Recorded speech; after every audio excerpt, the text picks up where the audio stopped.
I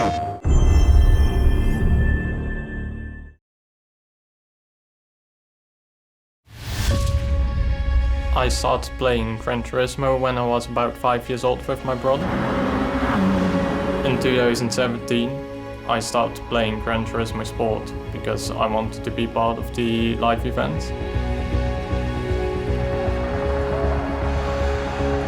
I've been playing this game since when I was like 3 or 4 years old, and it has been part of my life, so being able to be part of the game now, it's kind of crazy to think about.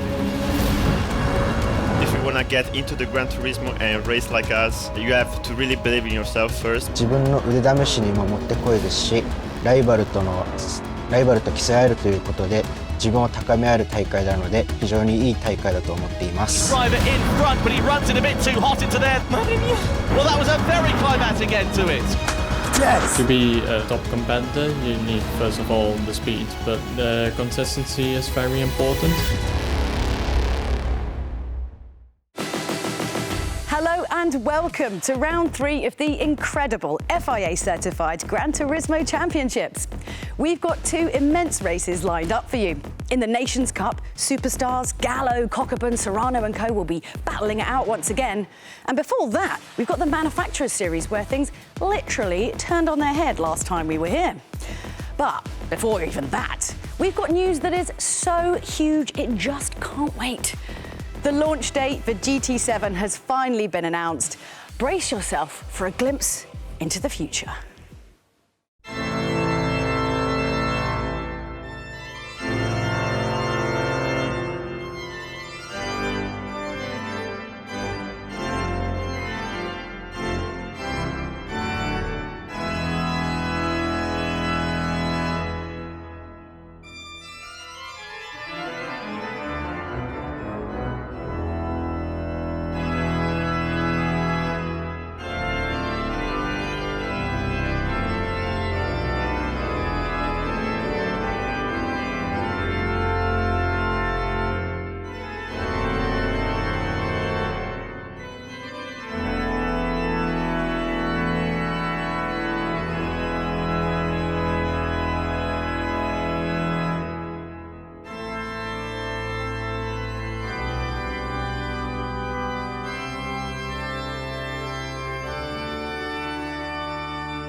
Jimmy, I mean, can I pick you up off the floor? You've been waiting. Oh, like everyone, actually, to be fair, everyone's been like this. Drop the trailer. How was it? I sat there, I prepared myself, I had my snacks, I had my drink. Did you? Yeah, You got like a whole ritual yeah, going. All right, here comes the trailer, get ready for it. And when like the intro started up, and it's just like a carbon copy of the old style GT intro, like just hairs in the back of my neck. It was so cool, like nostalgia overload. Oh my goodness. I mean, it looked obviously spectacular, but I suppose the thing I really want to know from you, number one, what was your kind of favourite thing from the trailer? But also, I'm sure everybody in the whole GT fandom was messaging you. What was kind of like the sort of overarching response? Well, usually I get people messaging me anyway, because they all assume that I know something. I don't know anything. They don't tell me nothing, all right? And if they did and I told you, I'd probably be hunted down. But I think for me, the big thing was just seeing the tuning menu, where it's just like, hey, get turbo, put turbo on car go fast. And I love that. You're a simple man. I'm very simple, but it's also the reason why in real life I've made a lot of very poor financial choices with cars. So thank you, GT, I appreciate that. So what were the fans saying, though? What was kind of the response? I think it was more just like, this is going to be the best of both worlds, because GT Sport, of course, catering more to like the online competition part of it, and with the sort of main GT games being more like the enthusiast stream. So put them both together and you get this amazing sort of combinations. I think people are really happy to see that. I think, you know, honestly, it's the question we get asked the most was about the trailer being, and it was just, it delivered and then some, and hurry up, God, it seems like a long way away now, but like, that's fine. We'll be patient, we'll wait. We waited, so it's amazing. Also, by the way, guys, if you're wondering where, you know, Jimmy's on-screen husband is, and of course I mean Tom Brooks by that, it wasn't him. Tom couldn't be with us in the studio today, but by the magic of technology, he's going to be joining Jimmy shortly in the commentary box. Well, if the news about the launch of GT7 isn't exciting enough, for goodness sake, it's now time for round 3 of the Manufacturer Series. Last time around, Team Mazda moved to the top of the table, but even more impressive was Team Toyota, who hadn't registered a point up until World Series Showdown, and then promptly went on to win it with an epic victory for Igor Fraga in the Grand Final. Reigning champions Team Subaru are lurking ominously in third, and Peugeot and VW are right in the mix too. With points only on offer to our top 3 finishers, it means everyone will be desperate for a place on the podium. Brevchenko's wide, and Brevchenko loses out as Sternberg goes through as Yamanaka comes over the line to win race 1. If you are not 100% focused in the race, rivals can always beat you, so that's so important to get a good result as a team. But it's Hiroshi Okamoto who wins the race in the Volkswagen. Okay, yes. 僕自身にとっては初めての世界大会で、緊張と楽しみとなんかいろんな感情がぐちゃぐちゃになってたんですけど、なんとかレースをうまくまとめることができてよかったです。We need to look out for Toyota and Mazda. The Toyota is very good at pretty much every track, and the Mazda is very good on tyres and fuel. Cockerman's quite close, but not close enough to mount a charge, or is he? He's up the inside, there's contact between the two. Cockerman there with a very late lunge indeed, and he does get through into second place. ワールドシリーズ3に向けて、ワールドシリーズショーダウンでチームメイトが作り上げてくれた戦績を3でも活かせるように頑張りたいと思います。And at the end of 25 laps, Igor Fraga and Toyota win the Manufacturer Series in the World Series 2021 Showdown. My teammates did great in their race as well, so we could head to the final in a good position, fighting for the championship. And then in the final round, I think starting from pole and be able to just stay ahead of everyone like the entire time was very crucial to win the race. I like driving the Peugeot Group 3 because it suits my driving style, so it's quite nice to be able to drive with it on a live event. For World Series 3 and 4, I'll try to score some extra points for Peugeot so we can maintain our position for the World Finals. From now on, our goals as a Toyota team is to try to get the same result or even better and try to be the world champion this year.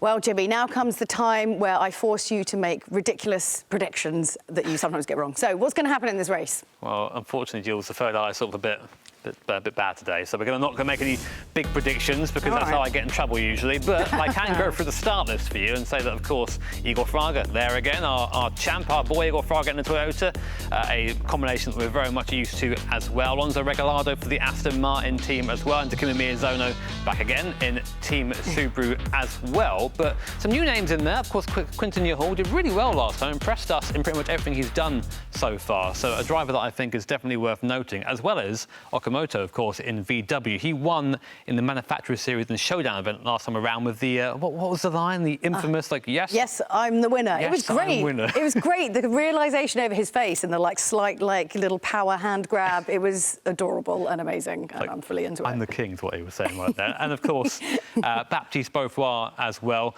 He had a bit of a rough time, I think, last time out in the Nations Cup. Still doing well, Manufacturers, though. Of course, been representing Mercedes for a very long time now for good reason. So hoping for a better result, I think. It's quite exciting, actually. I'm really enjoying this kind of mix-up. We've still got some classic drivers, but then we've got this fresh meat in it. It's all kind of shaking things up, like a good mix of kind of old and new. It's a bit like GT7 trailer, isn't it, Jules? Oh my goodness, I can't believe you segued that right. High five, guys. That's pretty spectacular. Well done. All right, well, look, I can't wait any longer. Let's see how all our drivers get on in qualifying.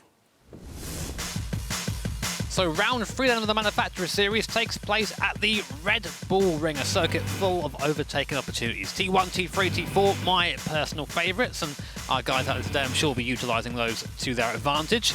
Group 3 cars being used today that these guys will be very familiar with well, of course. Single lap qualifying and a rolling start. Now, interestingly, the Racing Hard compounder tyre is the tyre being used, and 1 pit stop is required during the race, but you don't have to change tyres if you don't want to. So risk versus reward then for our drivers today. So qualifying then for the Manufacturer Series, a few little surprises for us up here in the commentary booth. First of all, this wasn't really a surprise. Jose Serrano for Porsche putting in a great time, a 1:28.6. But here was one of those surprises. Yuki Araki in the Dodge Viper, a car that we've not really seen much represented in the Manufacturer Series, putting in a fantastic time, a 28.8. Here's Baptiste Beaufoy for Mercedes as well. Eyes always on him around this circuit, but not quite able to go quicker than the Dodge in front. Now here is a massive moment that Santa Pai might not look like much, but he's on an absolutely amazing lap, went a bit wide for the middle sector, picked up a penalty, and that was him to the back of the grid.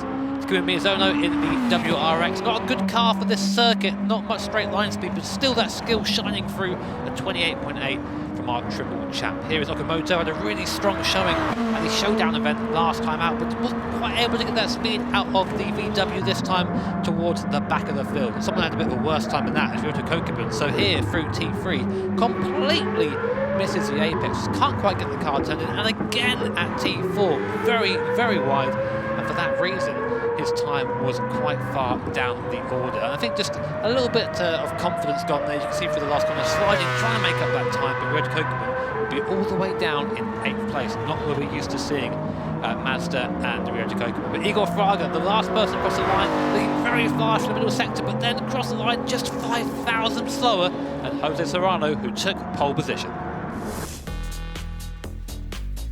Here are then your final standings for qualifying. Jose Serrano for Porsche narrowly, and I mean narrowly, beating out Igor Fraga by 5 thousandths of a second, with a fantastic qualifying session also from Araki for Dodge to get onto 3rd on the grid.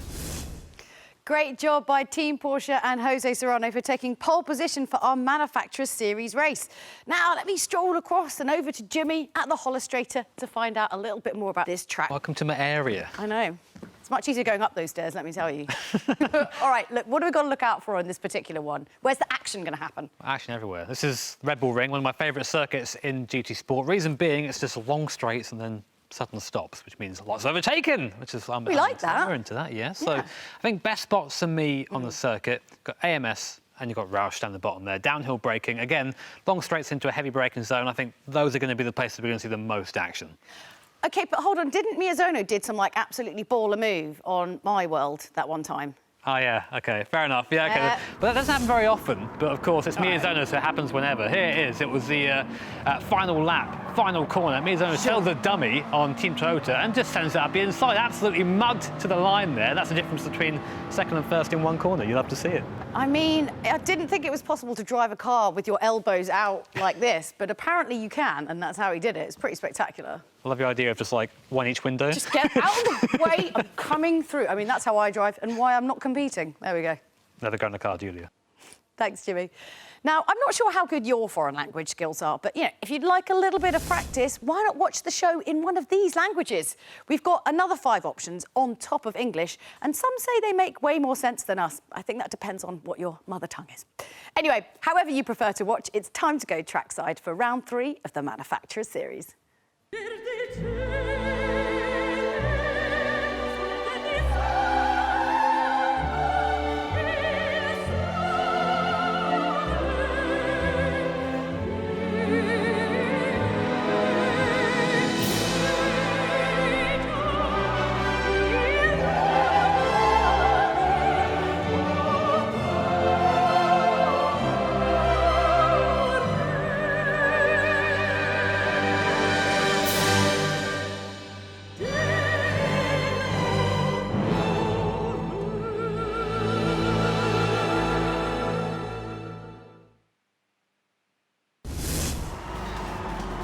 Here we are then, drivers are lined up on the grid, ready for the Manufacturer Series race of World Series 3 for the FIA certified Gran Turismo Championships. It's Jose Serrano for Team Porsche, who will line up on pole position, that time of 1:26.688. He's got Igor Fraga for company on that front row of the grid, just 5,000 to the second of the drift. Then Yuki Araki, the surprise in the Dodge Viper, third quickest in qualifying, with the 18-year-old Belgian Quentin Yahal alongside him.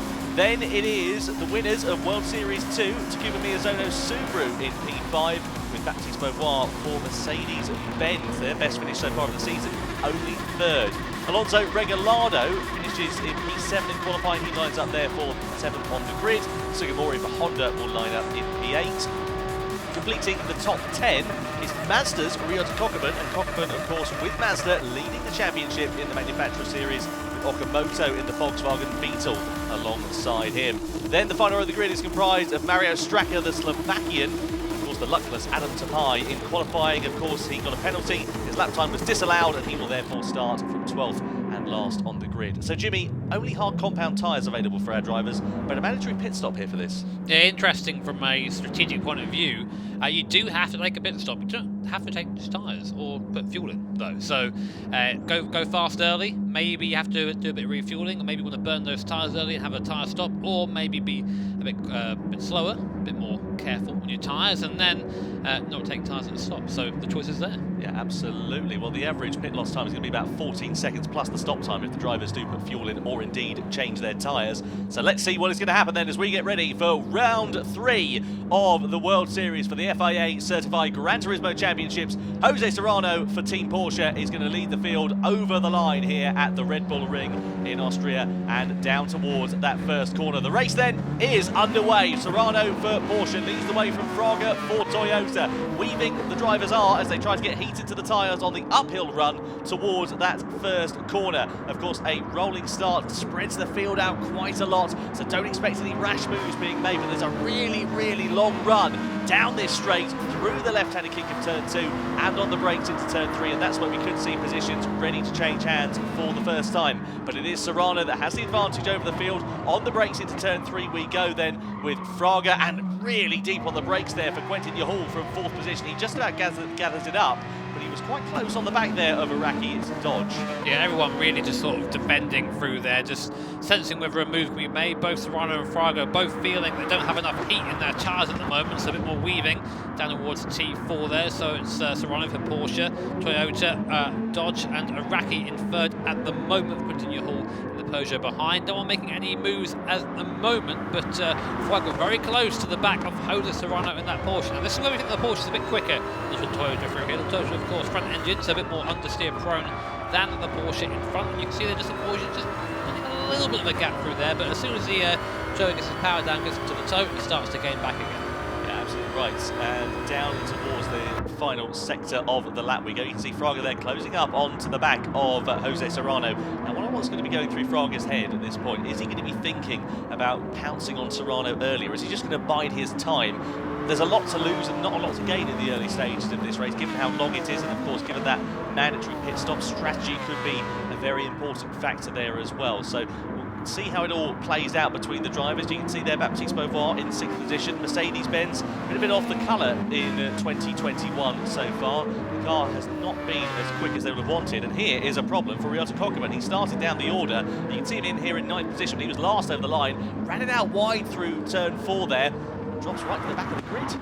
I hate to say it, a bit of an amateur mistake there from Ryota. Just very easy to go wide there if you're on the throttle early, but just sort of understeered off. Here are our predicted points, the manufacturers, as they stand at the moment. Of course, it's the race ended right now, and that would put Toyota to the top of the table, but we still have 18 laps to go, so a long way in this race to go before we get any idea of who's where and what's what. And realistically, really, there's not much you can do with Jose Serrano at the front, because you need to pull a gap of about 1.5 seconds, even 2 seconds, to actually break the toes to those guys behind you. Otherwise, you just drag everybody on, along with you. And you've just got to play it steady, I guess, if you're Eagle, Fraga, Iraqi, Yahul, etc. at this point. There's no point doing anything rash and compromising your race and potentially another competitors as well. Yeah, there is that kind of option to it, really. You think as a driver, you want to be first all the time, pretty much. So it's always quite hard to follow somebody around. But sometimes you've got to just think, okay, let's just take it easy, let's just relax a little bit and see how the race unfolds as time goes on. So also we've got a sort of a lead pack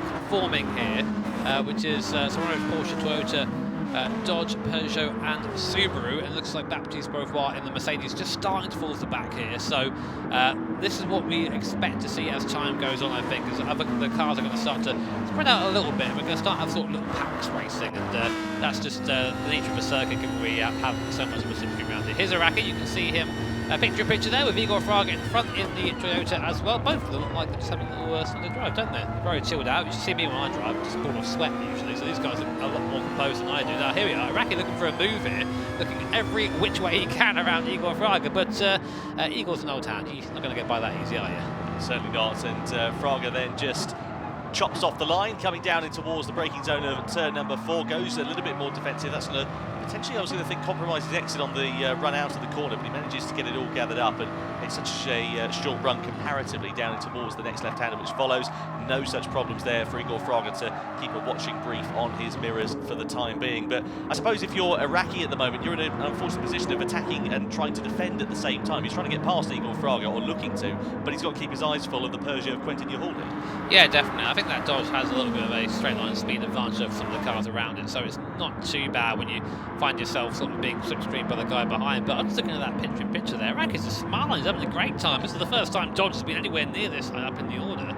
I think he's happy to be there, frankly. Just sat there vibing away. He's having a great time, and well, what is there to say when you're driving against, of course, our 2018 Nations Cup champion and keeping up with him easily? Here is Miyazono as well, and there's Quentin Yahul up in the top left. Great to have these driver cams here at the moment as well, isn't it? Just get an idea of what these guys are actually going through when they're driving. Yeah, absolutely right. It really does make it very exciting for the audience at home. I'm sure you can see top 3 finish there for Yahul, and top 4 in the World Series Showdown for Miyazono, and those two competitors running in 4th and 5th place in the World Series 3 Manufacturer Series race that we're watching here at the moment. You can see Baptiste Beauvoir on the left-hand side of the screen. Now, he's a driver with a fiery temperament, I think it's fair to say, and he's got Alonso Regalado now ready to send it down the inside. They run side by side on the brakes. The Aston Martin versus the Mercedes-Benz, and the British manufacturer is ahead and into 6th place.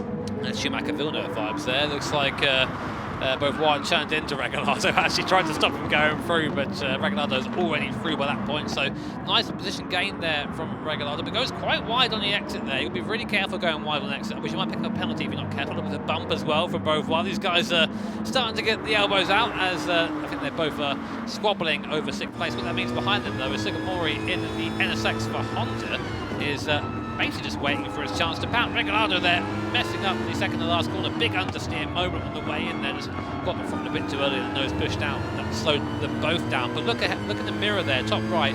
There is Sugimori in the NSX. So if anything happens with these two, he's going to be there ready to pick up the pieces. down the start-finish straight to go on the braking zone into the first corner. You can see there Beauvoir right onto the rear wing of Alonso Regalado. Sugimori there in the Honda NSX in the background, ready to try and pounce if anything changes hands. But of course, for the disadvantage there of Sugimori in front of him, Beauvoir has got the slipstream from Alonso Regalado. And I suppose if nothing else, that does just go to show how impressive that slipstream effect is, but also how fast that Aston V12 advantage is in straight line. Yeah, I mean, I think we've got that's a bingo card done for the day. It's Aston V12 good in the straight line. But it seems fine for now as we pop now down to the T4. Looks like a little bit of contact there actually on the back of Regalado. Baptiste Beauvoir not quite getting the car slowed down quick enough. That's the old bump and run. I'll be interested to see what the stewards think of that. I mean, all's fair and love in racing, I say usually, but not a little bump every here and there. So Baptiste is up into 6th place. Regalado going very wide out of there. I mean, I won't be surprised if we see. Oh, there you go. It's almost like, you know what? I'm retiring, becoming a psychic. All done and dusted. Thank you very much. There's a career in after racing, a commentating view as a steward for sure. I'll read your palm for you, mate. Incident involving Regalado Beauvoir, of course, under investigation. A penalty then automatically awarded to Regalado. And I wonder whether the stewards are just going to increase that penalty from 1 second a bit further and a bit rackety out of that final corner there for Regalado. That allows Sugimori to close up. So now Regalado has had his concentration broken and a penalty there being given to Beauvoir for the contact as well. So it's a bit of a stalemate, and it's Christmas come early for Sugimori because he's set to take advantage of that and gain 2 positions once the penalties have been served. He said rubbing his hands, didn't he? Sugimori wins by doing nothing. And speaking of lunges here comes Igor Fraga up the inside of Jose Serrano, though he's a little bit tight on exit, which means Serrano gets a better exit, better drive out the corner. He's able to defend from the Brazilian driver in the Toyota. And Araki was in there as well. He fancied a little go. I mean, he's in a good place, Araki, at the moment. We've just seen essentially the same thing happen a bit further down the grid, where 2 cars coming together and the guy behind benefiting from it, and that might happen there for our lead group. We have 5 cars who are sort of within a shout of winning this race at the moment. Of course, bear in mind there is a mandatory pit stop we've not done yet, so that might shake up the order a little bit, but it's looking like now that Igor Fraga getting a little bit impatient with Jose Serrano in front. If you're a driver that's a bit further down the order, but still involved in this league group, I'm thinking the likes of Takuma Miyazono, Quentin Hall, etc. Do you think that they're going to try and do something different, get themselves onto hard tyres, a new set of hard tyres if those in front don't change over, and just try something different? Just depends really whether taking the tyres is a strategy here. It will, of course, just to reiterate that whilst the racing hard tyre is there, it is not mandatory if you actually to switch the tyre out. You can just maintain the same tyre if you want, but I'm fairly sure we're going to see people taking the tyres anyway. If that is the case, hypothetically, and I'm speaking hypothetically here, if I was Miyazono, I'd pit early, go up to a fresh set of tyres and try and make the jump. But the toe round here is so strong that, as you're seeing right now, actually, as Fraga again looks around the outside of Serrano, can he get it done this way instead? No. Oh look, here comes Araki on the inside there in the Viper, and I think Fragas has done himself dirty here in the Toyota. He has done, and Araki up into 2nd place in the Dodge, slots in front. There you go. I like that. That's very cheeky. It's like, got you. Onto the brakes we go. Here comes Fraga immediately trying to retaliate into T4. No way through there for the Brazilian driver. And now he's got to keep his eyes, Fraga, of course, on the mirrors, because Quentin Hall in that Peugeot RCZ will be ready to pounce. This top 5, the quintet of drivers coming through the middle sector, all very evenly matched in terms of qualifying pace and race pace, as it turns out. On lap 7 here, you wonder whether Araki is going to try and get himself to the front. If he's got the pace to get in front of Serrano, will he try and do so?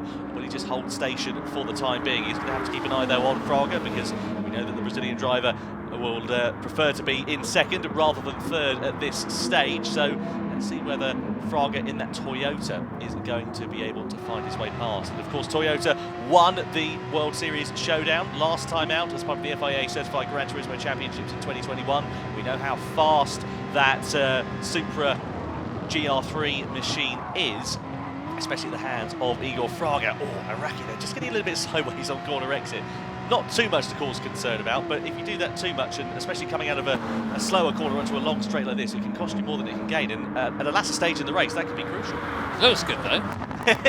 See, that's the important thing. Got to look good when you're out there smashing your Viper around. But no, I'm a Dodge fan for this race. Usually I'm a Nissan fanboy, but my boys haven't been delivering recently They stand down 11th right now. We've only Ryoto Kokuba behind, surprisingly.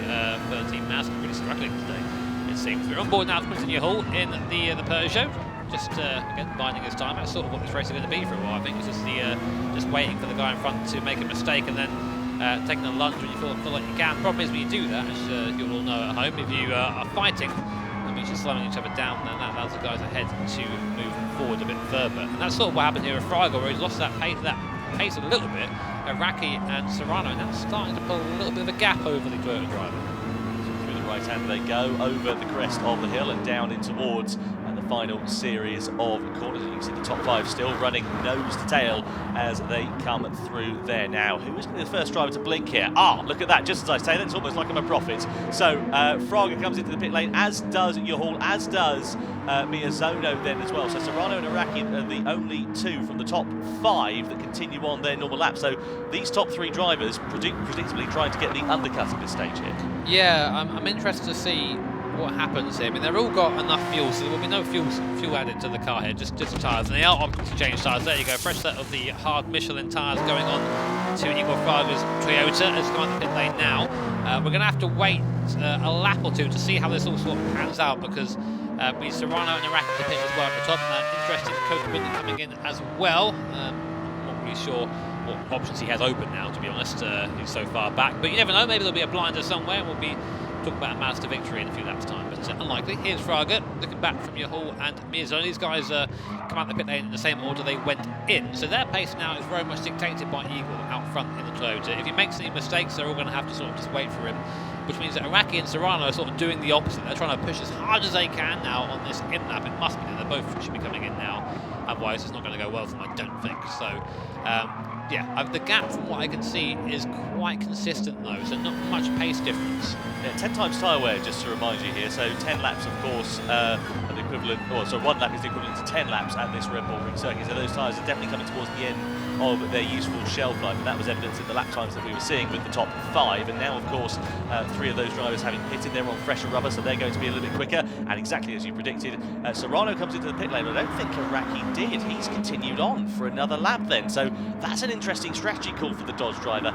And I do wonder whether that's going to cost him more than it will gain him staying out. Yeah, interesting is a polite way of saying probably the wrong one. I'm trying to be diplomatic. Yeah. I don't know. It depends really. If Araki's going to be in clean air, that's about the only thing that's going for him right now. It's on tyres that, if you take away the tyre wear multiplier, are like 100 laps old, you know, in that regard. So, and here's going to be interesting. Where does Fraga and Quinton Hall come out behind Serrano and Porsche? They are very close, but I think Serrano's just about kept the place. He has actually, so there you go. So Serrano's kept the place at the moment from the guys behind. There is an overspeed coming down here to T3. T2 is a little kick you can see in the background there, but Serrano has managed to take back second place at the moment. The only person, of course, up ahead is Araki. Now, you can see in the timing column there that there's 16.6 seconds between Serrano and Araki. We're going to watch that gap as the lap goes on. If it comes down, it's not looking good for Team Dodge. I don't think he's going to be able to have enough to do this. I think if he does have enough, he's going to be right at the back of that quintet of drivers. So let's see what's going to happen. It's about 14 seconds was the average pit loss time going into this one, but once you've taken on some tyres, as you said, Jimmy, it's going to be super close between these guys. And let's see what is going to happen then. Looking at Igor Fraga and Jose Serrano as we ride on board with the Spaniard, of course, who was so unlucky in the Nations Cup. Here comes Fraga on the inside of Serrano as Araki pits, then coming down in towards the right-hander of turn 9 and turn 10. No opportunity presenting itself. Araki then, as they come through into the final series of corners, is he going to emerge in front as these drivers come out? Let's see what's going to happen then. Down the start-finish straight we go. It's Fraga versus Serrano for the effective race lead as we come on to start another lap. Down the start-finish straight we go. It's the Toyota on the inside, Serrano in the Porsche on the outside. Fraga goes through into the race lead. Here's Araki on pit exit then as well, and somehow he's just ahead, but of course these guys in front have got a lot more momentum behind them, and this is going to get very exciting indeed. So Araki then tries to move over and take the normal racing line. Fraga's going for the outside line into turn 3. Serrano's going to try and make it 3 wide as they they come onto the brakes into the right-hander. No opportunity for any of the drivers making it through on the entry of the corner, but Serrano's got the exit of the corner. Fraga's losing out as well to Quentin Hall here as we come down the straight in towards turn number 4, and we're still side by side for the race lead here between Araki and Serrano. Then Serrano's on the inside into T4. He's up the inside. Quentin Hall's getting his elbows out and is now through on Araki, or trying to be at least through that corner. Can't quite make it stick, so it's Serrano, Araki, Hall, and now Fraga from Miyazono. That was all caused because Serrano and Fraga thought. If they had not fought on that last couple of corners on that last lap, they would have both been clear of Araki and they would have been up the road to him. But of course, because they were squabbling, that all played into Dodge's hands and allowed Araki to sort of stay with his group. And in fact, sort of stay where he was, second place now to Serrano.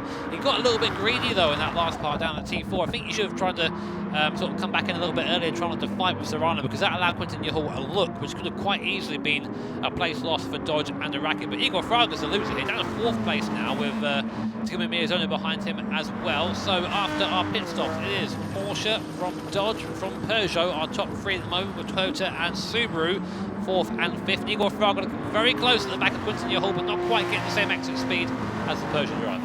Yeah, absolutely. Of course, there would have been a BOP update coming into round 3 after the World Series Showdown, so I do wonder whether that's just changed the performance index of these cars. Here comes Araki on the inside of Serrano into turn 3, sends it in the Dodge Viper, runs it deep on the corner exit though. Serrano's going to get the supreme traction coming out of that corner on the run down in towards turn 4. We're side by side again with Serrano and Araki. It's Porsche versus Dodge, it's Spaniard versus Japanese, and down in towards the braking zone. Serrano has the inside line, the Porsche driver has the track position, and he holds on to the lead from Araki for the time being. Yeah, I mean, you're not really going to make a move work around the outside there unless you can really get on the throttle earlier. That Dodge does have the legs in the straight line, but not quite enough over the Porsche to get the overcut and sort of slot back in on the inside line. As long as he's being kept on the outside there, Serrano's just going to drive him off to the exit of the circuit and show him where the gravel trap is, which he's entitled to do. It's his line, so it's a tricky one if you're Araki there. Maybe you want to be calming down a little bit though, because lap 12 of 20 lap race, maybe making these lunges now is not the best idea, but we'll see what he does. I mean, I'm interested to see if he can make something work there on Serrano and the Porsche in front, but it's going to have to be something special. Riding on board here with the triple champion, the triple reigning champion, Takuma Miyazono, won the Toyota GR Cup last year, won the Manufacturer Series, won the Nations Cup as well, and he currently sits in 5th position at the back of these top 5 drivers. Now we switch on board to the other Japanese driver who is in the quintet of runners as they come down in towards turn number 5, and of course Araki is at the helm of this at the moment. Here comes Hall with a send on the brakes into turn 3. Into second place goes the Peugeot RC driver. Well, he's only 18 years old. He's only just made his debut in the FIA Certified Gran Turismo Championships, but with moves like that, he's got a promising future. Araki there, interestingly, just opting to bump Quentin. I would have just sent it back on him there, to be honest. But that little bump there actually sent Quentin a little bit wide, a bit over speed. He didn't quite expect that. But yeah, good move. The Peugeot driver up into P2 now. And this is what I was sort of wary for Dodge, is they'd end up just taking these lunges and just sort of costing himself a little bit of time and then opening the door to cars behind. So that's all allowed Jose Serrano a little bit of breathing room at the front. 7 tenths per second doesn't sound like much. When you're used to the guy behind you sitting on your rear wing, it feels like an eternity. So the next guy behind you. So we're on board now with Araki. You can see in front there now starting to dive across the circuit, chasing the slipstream as we come into the last 2 corners through here. Now, interesting the difference between the Peugeot and the Dodge through here. You can see just on exit, that rotation, pick on the rotation, that Peugeot just much better.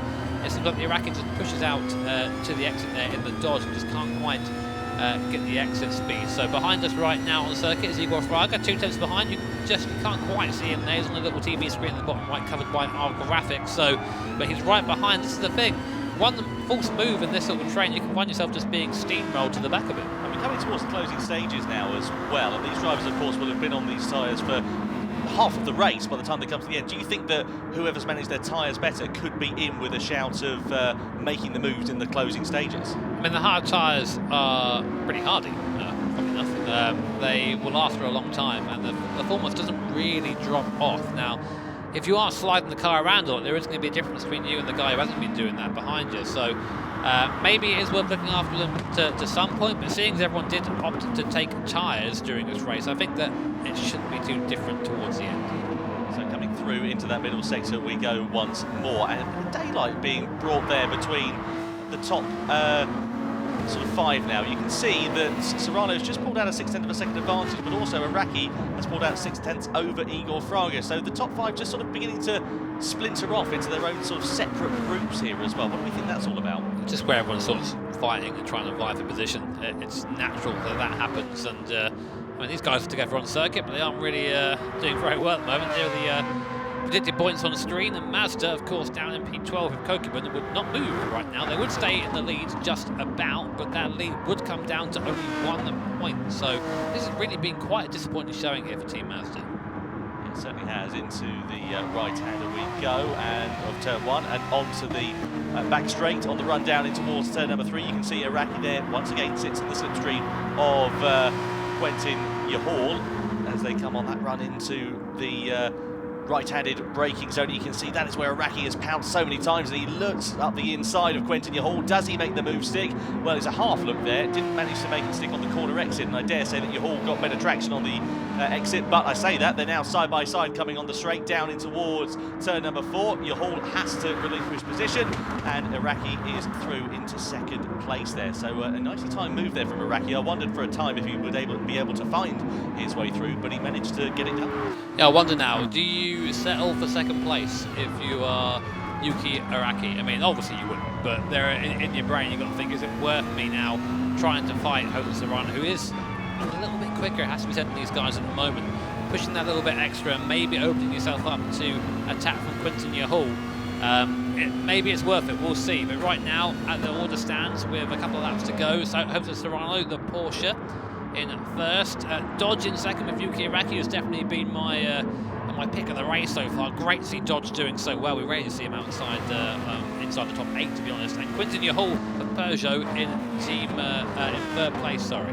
Yeah, Dodge only sitting in 11th in the standings on 2 points so far. You can see a penalty there being given to Igor Fraga. That is because he has exceeded track limits. That's a penalty that's been awarded automatically, and he's going to lose out here to Takuma Miyazono as he comes through turn 1. So it's got him all out of sequence then on the run down in towards turn 3. They're going to run side by side. He's not even come into the penalty zone here yet, Igor Fraga, and yet he's going to lose a position potentially there to Miyazono. Into the right-hander of turn 3 we go. He's going to pull off of the racing line, presumably there as well, and he might potentially be under threat here from Beauvoir and Regalado, who are not too far adrift. There is Fraga serving his penalty. Miyazono goes through. Where does he emerge back? Because of course the overspeed for Beauvoir and Regalado is going to be very important. Here comes Beauvoir down the inside in the Mercedes. Through into turn 4 they go. Regalado fancies joining the party. Fraga has no room to move it. He's on the gravel. He's out wide, and he's now down into 7th place there. So one simple mistake on the previous lap costing him 3 positions in the space of half a lap. I'm laughing there because Beauvoir very much opened the door and Regalado like, oh, me too, and jumped through, and poor Fraga there, as you say, 4th to 7th. And that is how close it is round here. Just a half-second penalty for just pushing up a little bit too hard the track limits. And Igor Fraga for Toyota, who was looking like he could have been a competitor for the win, is now down to 7th place. Again, disaster for Toyota, really. Oh dear for Toyota. They were sitting second in the standings going into the Manufacturer Series at World Series 3, and of course riding on the crest of a wave after that phonetic performance they put in the World Series Showdown recently. Sadly, it's not proven to be double delight for them here in Austria. So down the back straight we go once again on that run in towards turn number 3. It's Porsche from Dodge from Peugeot. If you told me that at the start of the year, I wouldn't have believed you, because we haven't seen these 3 manufacturers fighting at the sharp end for a very long time, least of all with one another. Yeah, exactly. I mean, Porsche have been pretty quick for the last few series now, but definitely Dodge and Peugeot starting to wind it up. Now they've found a couple of drivers who I think are just willing to stay with the brand, with the manufacturer. I mean, you are free to pretty much change at any point at the start of each season, but I think the fastest guys are those that stay in one place and really learn the little characteristics and intricacies of each car.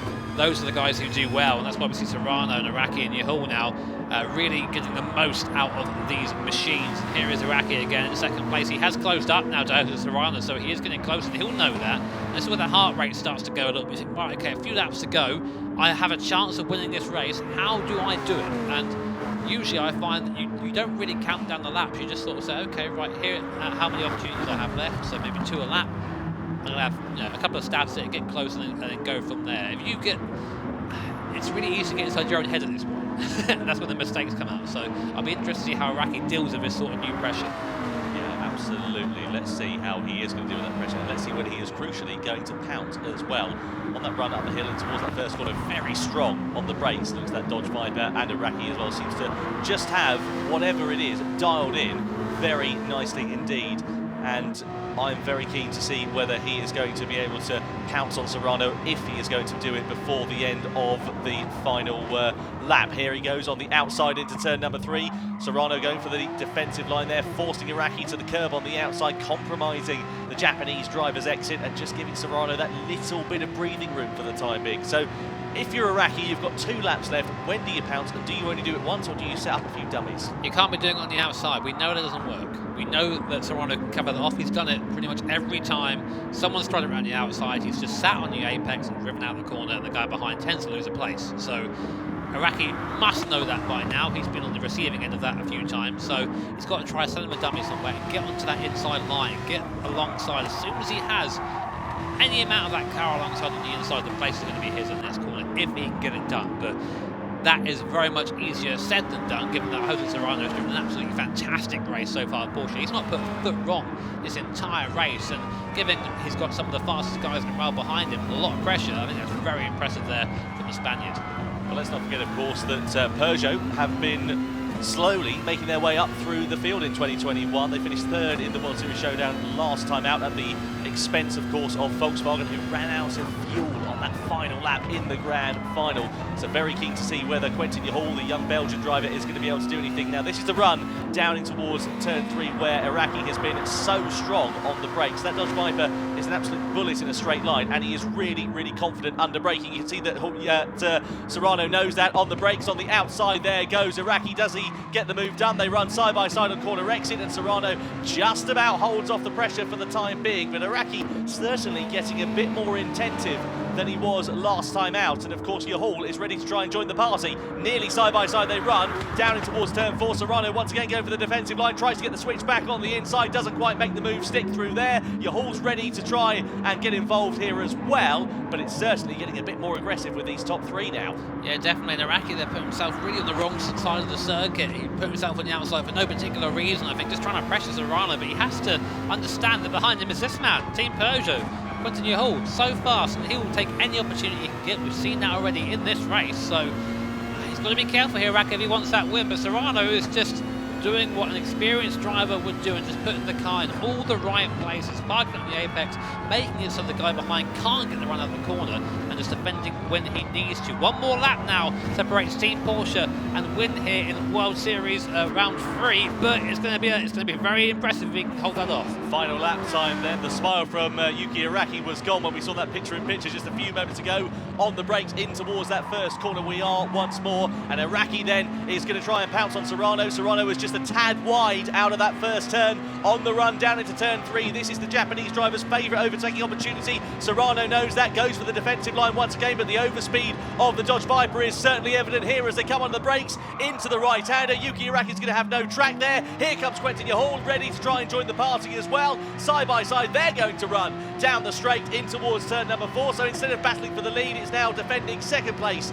for Yuki Iraqi. Let's see whether Hall is going to be able to make that move stick. Serrano's going for the defensive line ever so slightly. Hall's on the inside. There's a bit of argy-bargy, bit of elbow bashing between them. Iraqi slots down into 3rd place as Hall loses traction there. So it was all action stations. Yeah, Peugeot there. Quentin Hall did very, very well just to tuck into the slipstream of the Porsche in front, and that's what made the difference there. Well, the Dodge is fast in a straight line. He's not fast about the toe, and that means that Iraqi's gone from fighting to the lead down into 3rd place, with Serrano there pretty much just did what he's done the last few laps and managed to maintain the lead. A fantastic effort there from a Spaniard. Fantastic stuff, as you say, Jimmy, for Jose Serrano. That Porsche driver has driven supremely, and great to see Porsche up the sharp end of the field. They won World Series 1 in the Manufacturer Series. It's taken a short while, but they come over the line to win round 3 of the Manufacturer Series. Team Porsche and Jose Serrano are on top here at the Red Bull Ring, from Quentin Hall for Peugeot, and the Dodge of Yuki Iraqi getting their best result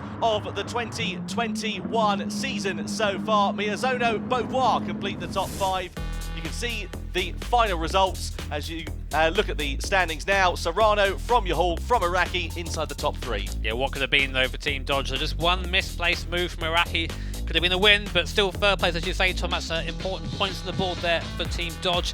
Look out at the bottom of the field though. Toyota Kokeman, Mazda, the points leader, not scoring here today. And disappointment also for Igor Fraga for Team Toyota. The top 2 in the championship, not ending the race where they would have wanted to. You can see the World Series points rankings on your screen. It's 11 then so far for Mazda, 10 for Toyota, 10 for Team Peugeot now as they sit level pegging for second position. And great to see Dodge finally getting on the board down in 11th place with their points after round 3. Fantastic job in the Manufacturer Series. A brilliant win there by Jose Serrano representing Team Porsche. And we can speak to him now. Jose, how did that go? How do you feel? Because it felt quite tense. Sí, la verdad es que ahora mismo estoy por las nubes, ¿no? Era una combinación muy buena para Porsche porque con muchas curvas de tracción pues le va bien y bueno, defendiendo lo imposible pero al final ganando. It very much felt like about halfway through there was a really big scrap between, you know, like all 5 of you guys who were leading at the front, and it really felt like it could go either way. How did you sort of get the position to stay ahead? Because it was so close. Pues yo lo he intentado tirar al principio para escaparme del grupo y cuando he visto que Igor Fraga me ha tirado del coche, pues ya a partir de ahí defender cada curva para mantener la primera posición. Well, it certainly paid off, so huge congratulations, Jose. And you have to go get ready now for the Nations Cup, so I'll let you go. But thank you so much and big, big congratulations. And second place, we're now going to talk to Quintin Yahul, who was driving for Team Peugeot. Quintin, you're quite new in a lot of ways, but you really are, you know, keeping up with some of our, you know, big names here at Gran Turismo Championships. How have you managed to do it? Well, the Peugeot Group 3 is a really good car. It's basically competitive everywhere, so it's a bit easier to compete, I guess. You've kind of come out the gates. Everyone's kind of watching what you're doing. Do you feel the pressure when you're racing at home, or is it quite? Do you find it quite easy? During qualifying, there's some pressure to get a good lap in, but once the race has started, the pressure starts to drop till the end of the race. And Tim, just talk us through what happened at the end of the race, because there was an awful lot going on there. What was it from your perspective that was happening? Because I pitted on lap 8, my tyre started to go, so I had difficulties keeping up with Yuki and Jose Serrano. But once they started fighting, I could come back into the fight and try to get a position from them. Well, it certainly paid off, because here you are in second place. That's no mean feat, so big congratulations. And we'll see you again very, very soon. Thank you, Quintin. Yeah. Now, in third place, we have Yuki Iraqi, who was driving for Team Dodge. Yuki, how did the race go for you? Are you happy with third? 3位という結果には納得はしていません。1位は取れたと思います。Okay. What do you think you're going to take away from this race and apply to next time? バトルに強くなる必要があったと思います。Okay. And out of all the people you raced against today, who are you most keen to beat next time? 今日は残念な結果だったんですけど、松原の国分選手には次のシーズンでも勝ちたいです。Well, I love your honesty. This is great. We're starting a grudge match right now. It's brilliant. Well done, Yuki. Huge congratulations. Now, because Tom's not in the studio today, I've managed to sneak into the GT garage for the very first time. You left the window unlocked and I just shimmied and slithered my way through it. It's a real shame. Security's usually pretty good here, so I'm not sure how they didn't catch that. Okay, well, look, Jimmy, tell me your thoughts about the race that's just happened. Let's go through it beat by beat. I think we've got a couple of clips that I think sort of sum up the start and the theme of the race. First of all, let's look at Mazda, Team Mazda and Valerio Gallo. He qualified poorly, and then the race just sort of kept going in that vein, going off in a really easy place, a really simple place, losing tons of time and places right at the start of the race, and it just didn't really get any better for him as time went on. And that's so unusual, because he's usually really strong and he usually delivers. It feels weird to not see him just pushing through. Yeah, there were, on the driver cam, it looked like maybe he was struggling a bit, so that can happen. Sometimes you get a little bit, caught up with other things, a bit distracted, and he just didn't seem on his proper game today, which, again, as we say, can happen. But it wasn't just him that was struggling, it was Igor Fraga as well. Here is Igor there on the last corner. You might notice a little bit wide there on the last corner, and that was wide enough to pick up a 0.5 second penalty. And here it is. Look how close that is to pick up the penalty there. And again, it's still, you know, he's sort of come back into GT, but like he just really isn't, we're just too used to seeing him right at the front of the pack and leading it. And so it's so unusual just seeing how he's handling further back. But what it meant, of course, is that not only Subaru got by there, also Baptiste Beaufoy, Mercedes and Regalado of Aston Martin both managed to squeeze through after that penalty. So he went from 4th place down to 7th. Yes, deeply unfortunate. Come on, Igor.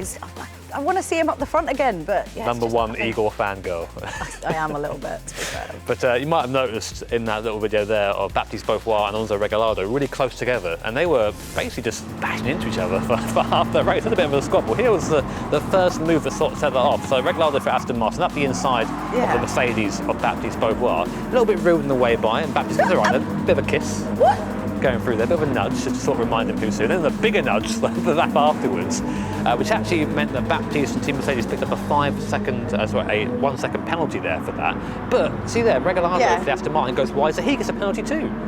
Unbelievable. And like also just back there, they were so close, honestly, if they had the windows open, you could have touched each other's faces as they went past, and I'm pretty sure that's not allowed. I reckon they might have done. Probably some COVID regulations around that though. But what that meant is that Sugimori and the Honda sort of got a couple of freebies up to 6th place. So we had a good time, but those guys didn't. He was having a lovely time. He was like, yeah, you guys do what you need to do. Thanks very much. Excuse me. Yeah, I think story of the race though probably goes to Jose Serrano and Yuki Araki, because those guys were awesome in this race. In fact, for a while I thought Araki was going to win it because he went from a completely different pit strategy to everybody else. There's Jose Serrano pitting in early. Yeah. Araki stays out a bit longer, and I thought, okay, he's done himself dirty here. But here, coming out the pit lane, this is Fraga before his penalty. See, he comes out in the lead. So really good little strategy from him there.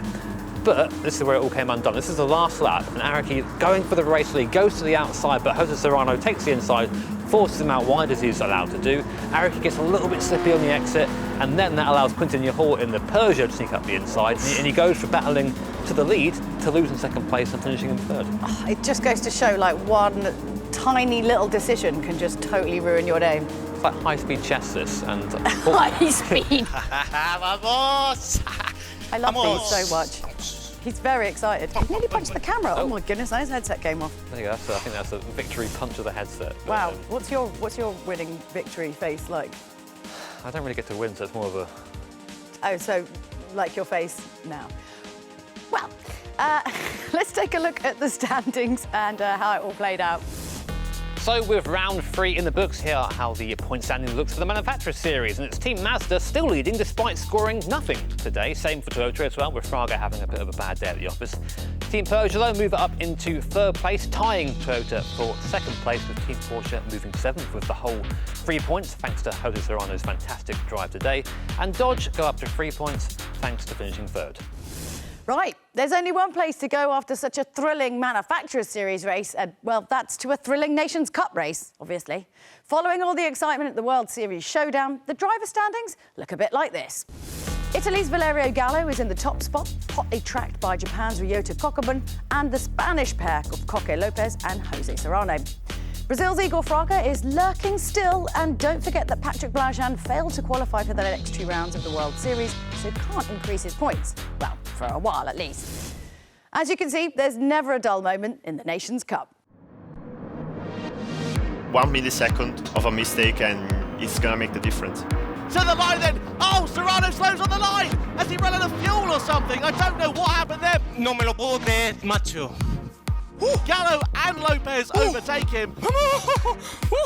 Well, that was a very climatic end to it.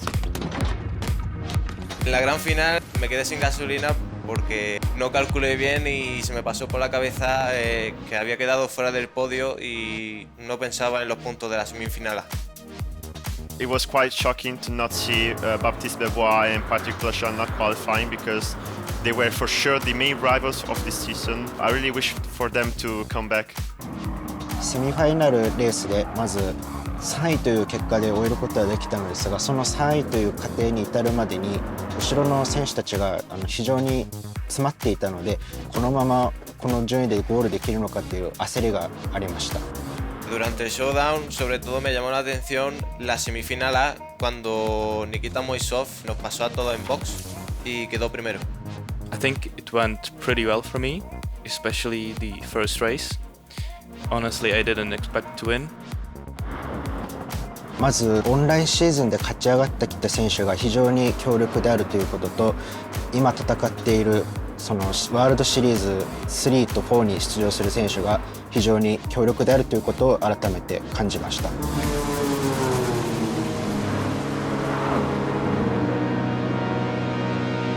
La World Series 3 la estrategia es fácil, ¿no? Intentar ir a ganar y que salga lo mejor posible. I feel like that I don't need to care much about the points, even though it gives me some motivational boost. I still need to concentrate myself on the races and finish it at the best, because now we are ending the season. These are the last rounds and I have to be even better than what I did before, and I know all my mistakes and I don't need to repeat it, so that's the first thing to do. まず勝ったことに喜びは感じていますが、この先も手を抜かずに頑張りたいと思っています。 For the World Series 3 race, we don't know the car and track combination, but I feel very relaxed and prepared to have fun. So we're all set up for a super competitive race. And I can tell you that our drivers will be racing in the Audi R8 LMS, which is a pretty sweet looking ride in my humble opinion. Let's see how our drivers get on with it during qualifying.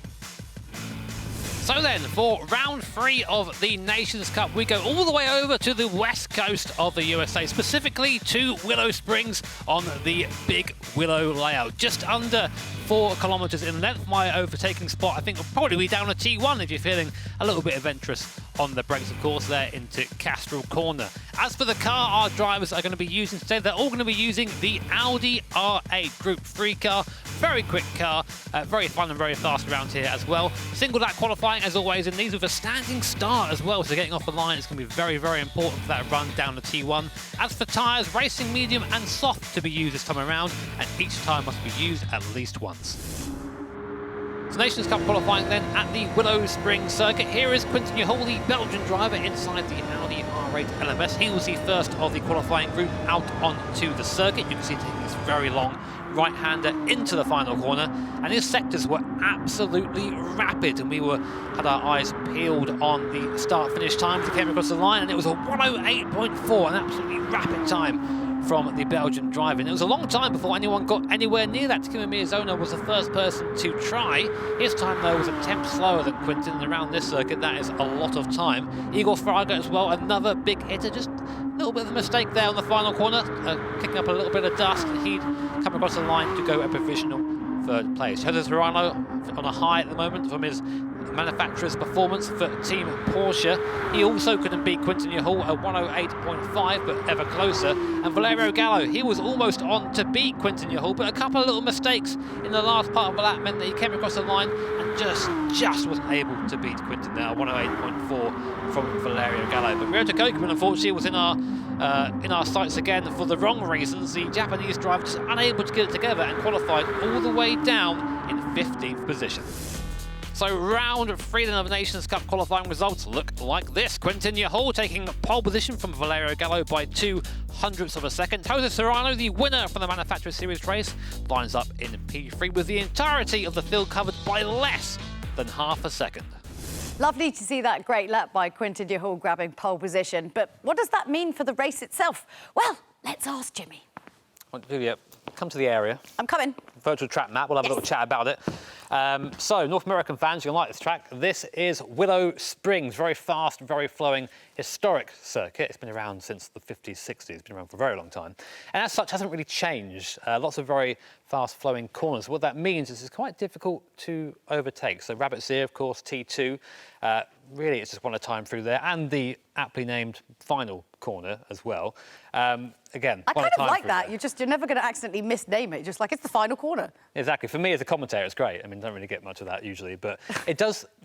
The corner sort of lends itself to maybe like a little cheeky move, but then the cheeky move ends up with the person on the outside getting either sent into the pit lane or sent off into the undergrowth. Who have you got eyes on? Who should be paying attention to? Well, I got to say, I was quite surprised actually to see Quinton Yehol get the pole position there. Not because I think he's slow, I just think he lacks a little bit of experience, but under pressure there, I mean, he's performed quicker than Valerio Gallo, quicker than Jose Serrano as well, and of course Takuma Miyazono and Igor Fraga. These are big names. Yeah. And he's just out-qualified them, but look how close, as always, it is here.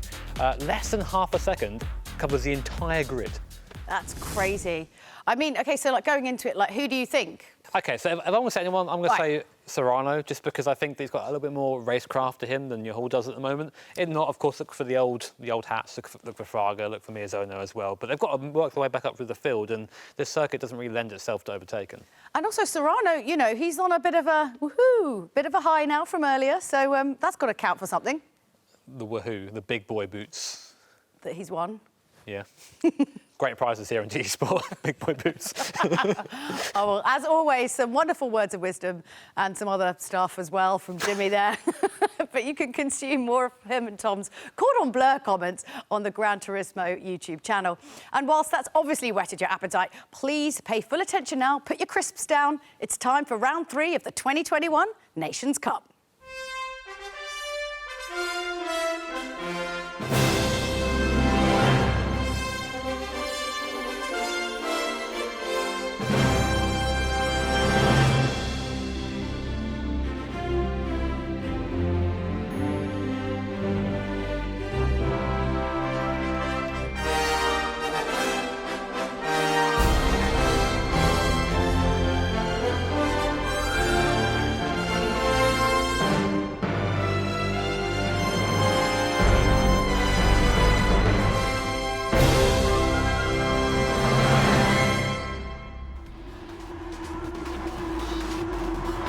The drivers then are lined up on the grid, ready for the Nations Cup race here for World Series 3 of the FIA certified Gran Turismo Championships. And it's a newcomer on pole position, Quinten Yohol from Belgium. He lines up at the head of the field with Valerio Gallo, the points leader for company, alongside him. Second row of the grid is headed by Jose Serrano in P3. Then he has got Takuma Miyazono, the triple reigning champion, alongside him for company. Then it is Igor Fraga, the 2018 Nations Cup champion, in P5, with Andrew Lee from Australia for company. Next up on the grid, we have Nikita Moisov, the Czech driver who was oh so quick in the Olympic Virtual Series Motorsport event earlier this year. Tomoki Yamanaka lines up P8 alongside him. Just inside the top 10, we have Nico Romero, the Spaniard. Not a bad performance then from him so far, with Adam Tapai completing our top 10. And just outside of that top 10 is Lucas Benelli, the second of our Brazilians on the grid here, with Kanata Kawakami from Japan for company.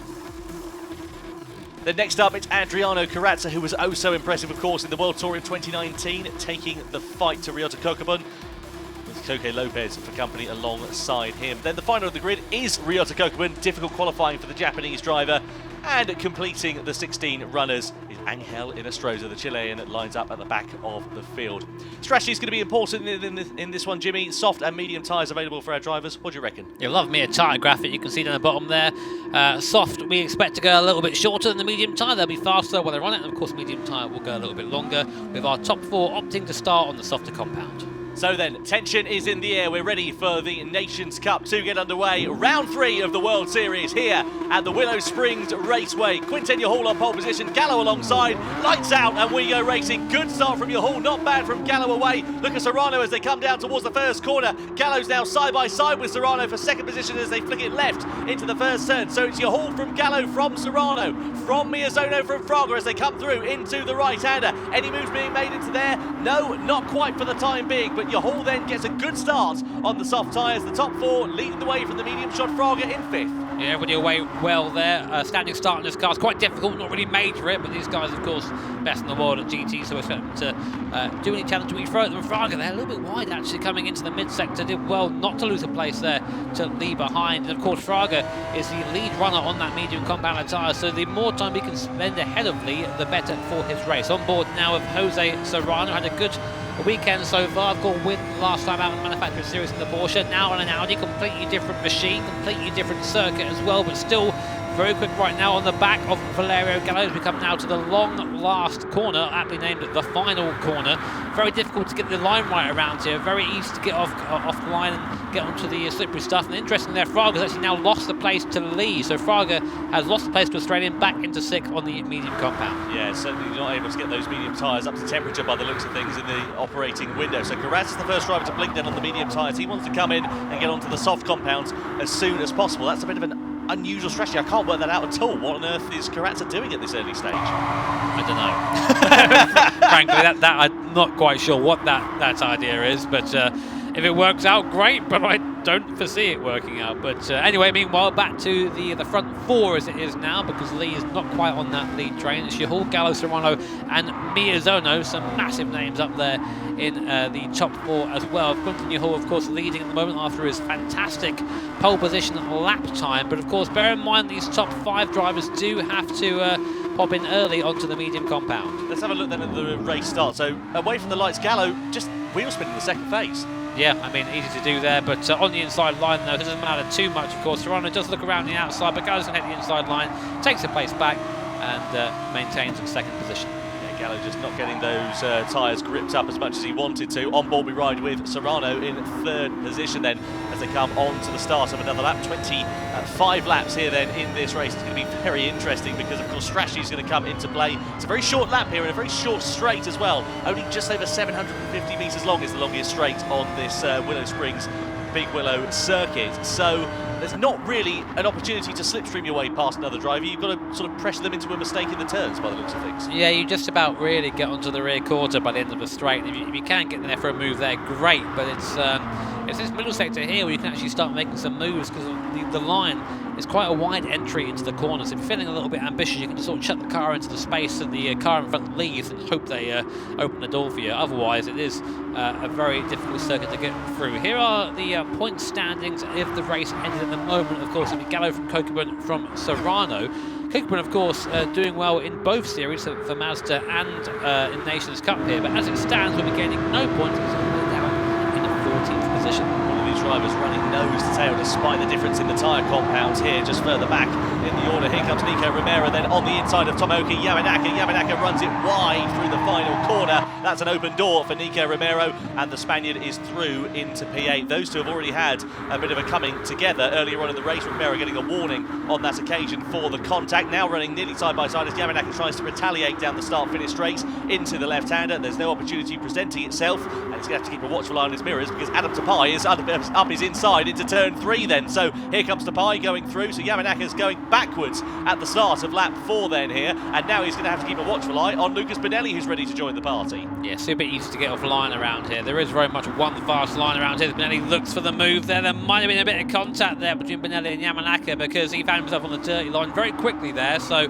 Yamanaka now losing even more places. So not a great start for the Japanese driver, but of course there's a lot of time to make those places back. But as you can see around here, overtakes, they're pretty rare unless you get a bump. Yeah, I think it's kind of akin to what I would call like a Moto3 style race, a motorcycle race. These guys all running so close to one another. It just takes one mistake to go out of sequence and you can lose 3, 4, 5 positions as a result of that. Yeah, definitely. So you've got to be very careful when you do choose to go for the move. So lap 4 coming on to lap 5 now for our leaders. Here they are. Yahul, Gallo, Serrano, Miyazono all on your shot as they come down the straight. Lee is back there as well, also on the soft compound tyre. Just not able to keep the pace of these top 4 at the moment. And right now they're all running nose to tail with not really many ways to get round. There's a great shot there. Just looking at the front right Michelin tyre of Jose Serrano, who's going around the long right-hander. You almost thought you'd find just Yahul there, but Gallo there, of course, snuck in between because that's just how close these guys are right now. Literally at the moment, it's about 0.6 of a second to separate first to fourth. It's so close between them. There is Andrew Lee. You can just see in the background in 5th position as they come over the crest of the hill. This is the corner that's so difficult to get right because the circuit really drops away from you, and there's so many different lines around this track that seem to work, some that don't seem to work as well. And you can see drivers just trying them out, seeing where the limits of the circuit are. And of course, unlike more modern circuit, if you look at other tracks up and down the globe now as well, there's no tarmac runoff here. You're straight off into the sand dune, so a mistake is very, very costly. Yeah, it's also about rhythm around here. Like you can be fast through the first part of a sector, by taking a different line, but then that will compromise you for the last part of the sector. Like, for example, the last corner has a very, very late apex. You can choose take an early one and get a really good run for the first part, but then you compromise yourself down the straight. So it's a little bit tricky that way. Gallo looks for a move, can't quite get it done. You can see what I mean by just not quite having the toe down the straight to get anything done. They have to have a really good run out of the last corner to get that that move become a possibility. But right now, Yahoo doing all the things he needs to do to keep the Italian behind him. Reminder, of course, there is a mandatory pit stop in this race. Both every driver has to use 2 compounds of tyre, both the medium and soft, as you can see in the top right-hand corner there. And they'll have to make a stop for that at some point during the race. Whether they'll choose to try and run along on their soft tyre remains to be seen. I was just about to talk about that, because if you're the likes of Takuma Miyazono who are riding on board with, I know it's early doors in this race, but are you going to be thinking about strategy at this point? Are you going to be thinking, well, I can't get ahead of them at the moment, so maybe I can try and undercut them on track? Possibly, you know, I mean, you're always thinking this as a driver when you're out there. You're always trying to find a way to outsmart your competition, because at this point, you're also equal on driving skill, that there has to be sort of an external factor that comes in there, and that'll be strategy in this case. And again, just look at the varying lines for the last corner there. Miyazono takes a bit of a later apex there, but the exit speed isn't quite as quick as Serrano in front. But yeah, I mean, if I'm Miyazono, there's not really much to lose by taking an early pit stop, because you aren't going to pass these guys on circuit unless there's some sort of instant up ahead, which that can happen as well. I mean, you see there on the inside of his right hand, there's a big old ramp, so if someone gets biffed out wide there, they might be they might catch some air. Yeah, a bit of dirt tracking here perhaps in California. This circuit, of course, as Jimmy was mentioning in qualifying a few moments ago, it's quite an old track, and it's very characteristic of the racing which spawned it as well. Very fast, very flowing, not many big braking zones. In fact, no real big braking zones at all on this track, so there's no opportunities to sort of send it on the brakes. You've got to carry that rhythm, carry that momentum. It's just because old brakes didn't work, basically. It's like, what do you say, like having a biscuit tin? Biscuit tin lids. Milk bottle tops or biscuit barrels. Yeah, they weren't the best brakes back in the day. Of course, these modern brakes are insane. I had the opportunity recently to actually sit in a modern GT3 car and go around a lap. And the brakes in that thing, they'll take your neck off, they really will. Especially yours. Yeah, my small gamer neck. You're a bona fide racing driver now, by the way. On board here we are with Nikita Moisov. He has got Igor Fraga, the 2018 champion, in front of him. Then out of the final turn we come now. A scratch of the nose there for Fraga as he's looking pretty calm at this stage. Of course, he's the lead medium shod runner. And speaking of medium shod runners, Lopez Kocherman coming into the pit lane then at the start of lap number 8. So they're deciding to go and change over to the soft compound of tyre, making their mandatory pit stop earlier than everybody else. What do you think the thought process is behind that? Try something different, really. I mean, you're so far down the order at this point that just following everybody else around isn't going to get you anywhere. You have to try something a little bit different. Maybe it isn't quite the conventional strategy, but Lopez and Kocherman opted to go very early into that soft compound tyre. It'll work for them for a bit, but I have a sneaking suspicion that by the end of the race, those soft tyres are going to be well beyond their shelf life and just be sliding around and losing time. Well, tyre consumption's only at 3 times, but the thing is, you're leaning on the sides of the tyre for so long because they're such long, fast corners here.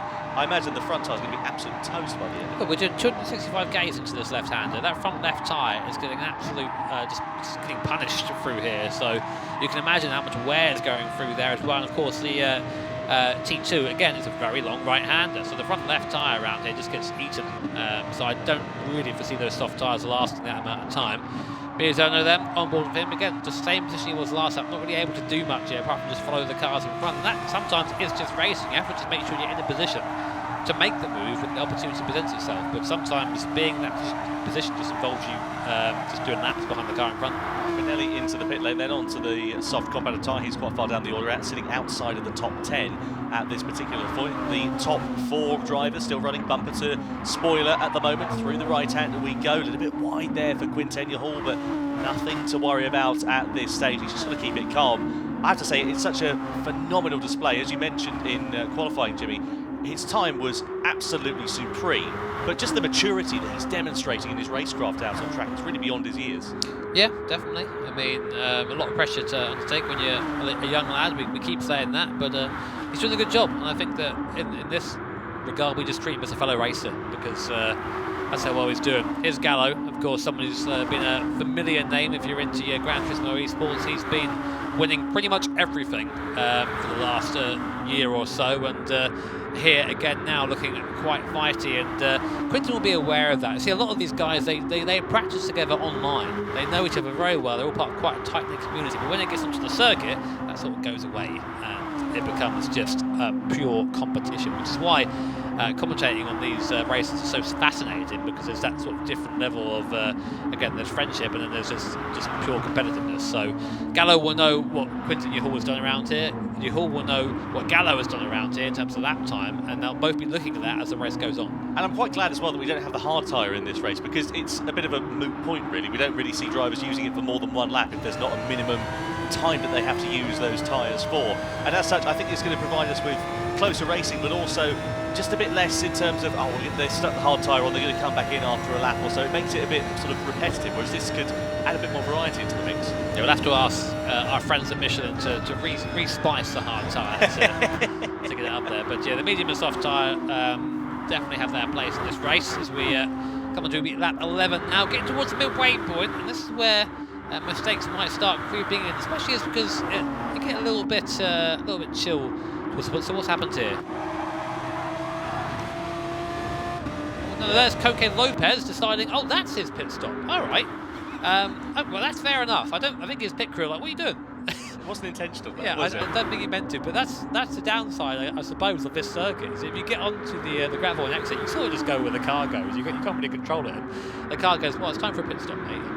And now up behind Lucas Benelli. So Kawakami and Inestrosa all come into the soft tyre now.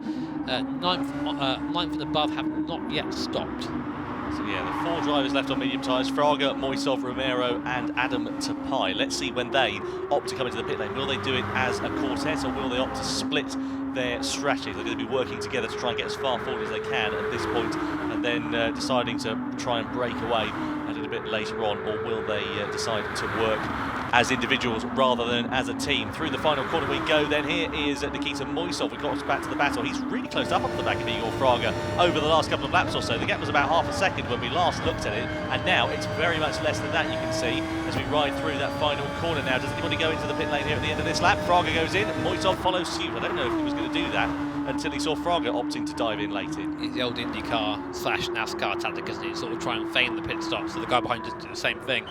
But didn't work. Igor Fraga coming in, onto the soft compound of tyre, no fuel. Actually, he might need to splash of fuel. No, he doesn't. He's all right to the end, it seems there. So 60 litres to get to the end of the race, and here comes the second pack of cars, and Fraga's right out in the middle of them. And if you're, they cause a bit of a traffic jam there coming out of the pit lane, and Fraga's just about as bunched up. Benelli's like, nice, okay, thanks for that, Igor. I appreciate that, mate. I'm off.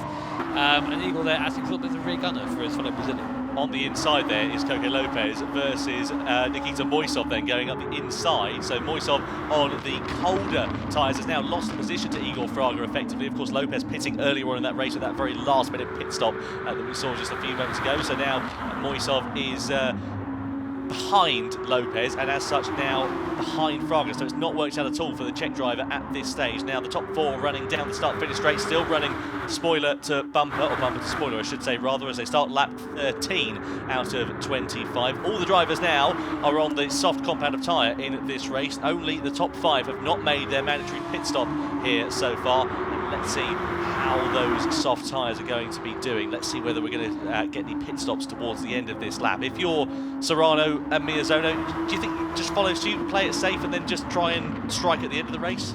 Maybe. I mean, but how do you strike so far? You've seen these guys just go together in the same order for the last 13 laps. So what can you do? Big sense. Yeah, big sense, but big sense usually end up in big crashes, especially around here at Willow Springs. And you know how hot these stewards are. Any sort of contact, they're going to give you a bit of a channing off for it. So, yeah, it's risk versus reward.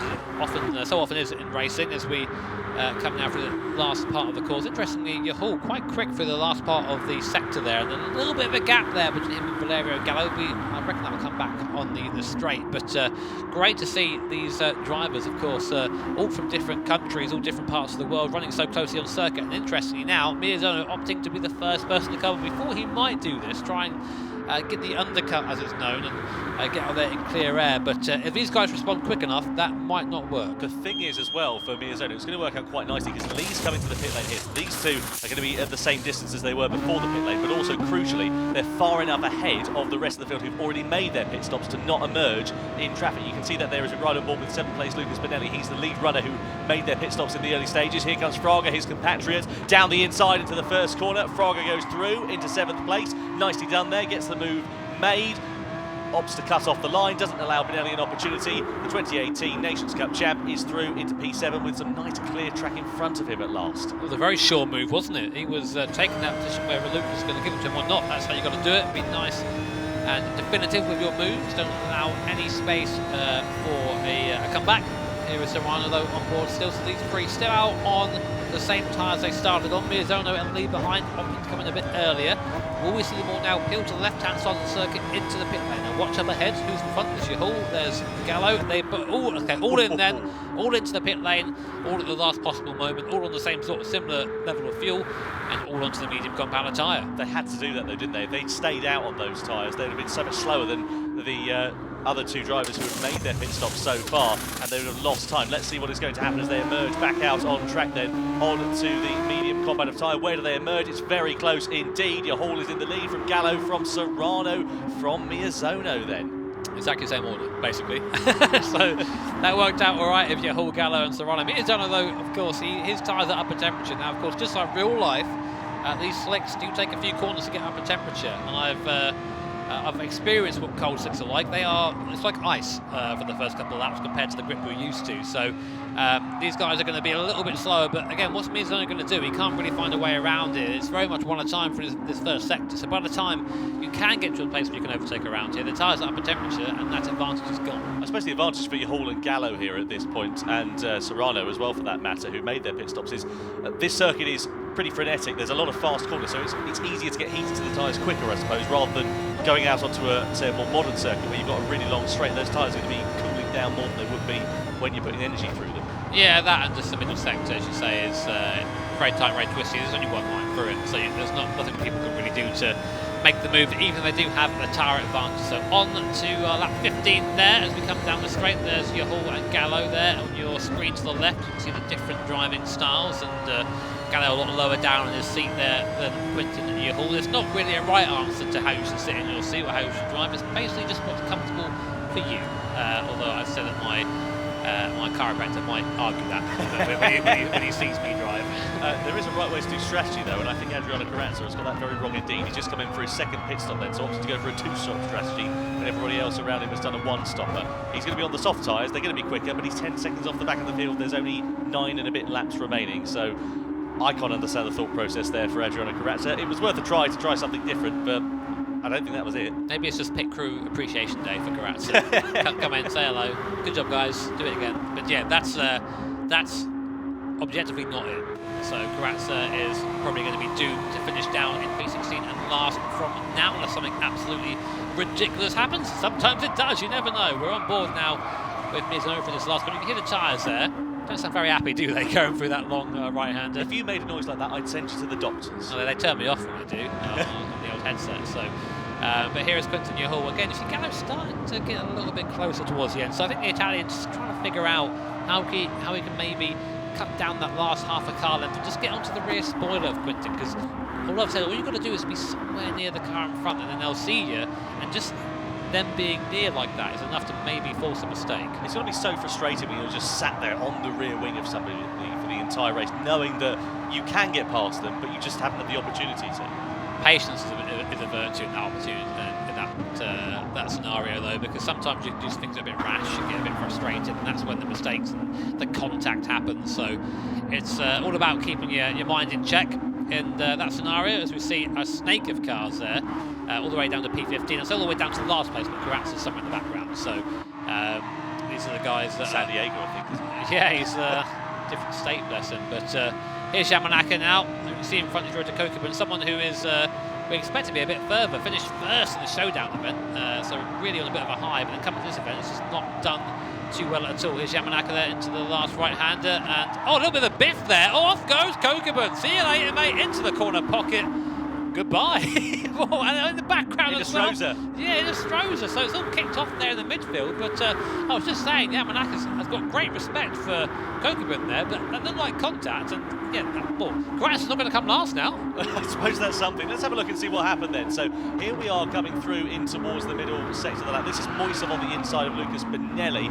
Bit of contact between those two coming into there. This is earlier on in the race, so we saw an overtake for position that was for P7 at that point.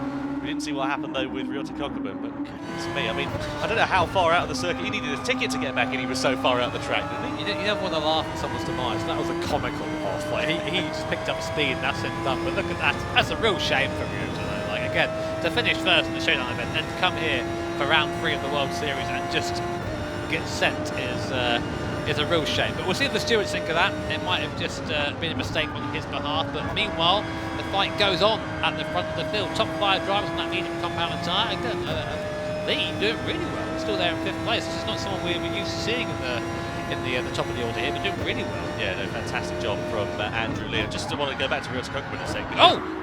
There's a little bit of a slide there from Yahul and Gallo. I'm not sure that was contact there. Yahul getting slide, but I think he just picked up the grass on the entrance to the corner there, and Gallo sneaked through into the lead so quick that we didn't see it almost. I just think, I just caught the end of that he got onto the dust when braking, and the car just snapped away from him, and then you can see it, that changes how the predicted points will be now, with Gallo having a 5-point lead over Kokubun in the standings if the race ended now. And of course Kokubun's not going to score any points as a result of that contact and that trip into the scenery there. Let's see if we can piece together what happens. This is Kokubun versus Lopez. There's going to be somebody I think on the inside. We didn't see who it was. There was definitive contact. Was it Miyazono?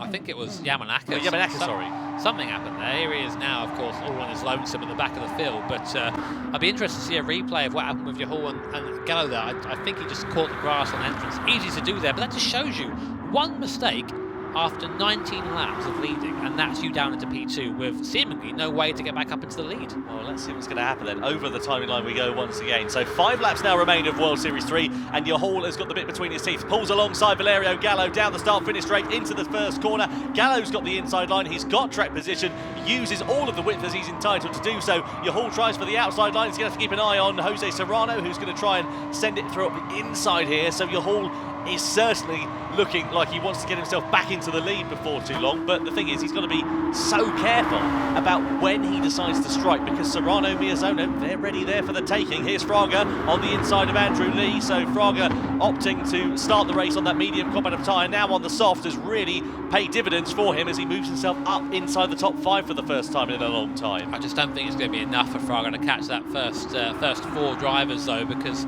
whilst the tyre is quicker, it's just not quite quick enough to get there. His angle in the Estrosza. So what happened here? So there goes Kokubun off into the undergrowth, never to be seen ever again. I think he did it on his own, you know. I don't think there was contact from what I can see from that camera angle. That's in Estrosza just going wide through there, carrying a bit too much corner speed. Yeah, so in Estrosza they're making the mistake on exit and just losing a couple places there. But oh, and Yahul again, there you go, onto the grass again. So really on the ragged edge now is Yahul. You have to think maybe he's burnt his tyres trying a bit hard. That allows Serrano just a little bit closer, but we're starting to see a few mistakes creeping in now from the Belgian driver. That's allowing Gallo a little bit of breathing room, and it's sort of giving a message to Jose Serrano saying, you know what, mate, the second place might be on if you fancy a scent. Well, this is going to get very exciting, isn't it? 4 drivers running as close to one another as you could suggest. Throw a blanket over them, they're that close as they come down in towards this left-hander, and it's advantage Valerio Gallo, who I remind you leads the point standings at the moment. He was on 12 points going into this World Series 3 event, and he's going to be on 15 points, of course, with Kokubun failing to score crucially as well. Only 3 points on offer for the top 3 positions, and they are going to count hugely in terms of what it will mean for the later World Series events, and of course the World Finals as we get through into the latter part of the year in the FIA certified Gran Turismo Championships. Now, on board we ride here with Takuma Miyazono, the face of concentration from the reigning champion as he comes through the right-hander. Jose Serrano, though, is kind of picky in the middle at this point. Yeah, at the moment there's not much he can do apart from just hope there's no mistake up in front of him. Although Miyazono isn't quite close enough to pressure the Spaniard. We both know from the last race that Jose Serrano absorbs pressure like a sponge. He really just didn't feel anything in the manufacturing series, and here I think doing the same. There is Lee losing another place, this time to Nikita Moisov. They're down to 7th place now. Looks like the early charge of Lee just wasn't quite enough to give him the gap, so now the soft runners coming back through. On that, Fraga has gained half a second on Miyazono in front of him on that last lap, but it's, again, unless there's some sort of big fight or shuffle at the front here, it's probably not going to be enough to get him within the first 5. Oh, a bit of a slide there from Yahul coming through the right-hander. Just loses a fraction of time now to Valerio Gallo. That gap sitting at just under half a second or so. Of course, going onto the straight, that gap will come down and then it will increase again in the latter part of the lap. So it's really interesting to see how this is all going to play out. It's a bit of a guessing game at this point as to who's going to end up where, because it's just one simple error, one simple mistake can cost you very, very dearly indeed. We're coming towards the business end of it now, though, and if drivers are going to be making their moves, they're going to have to think about it before too long, because the checkered flag will be out before they know it.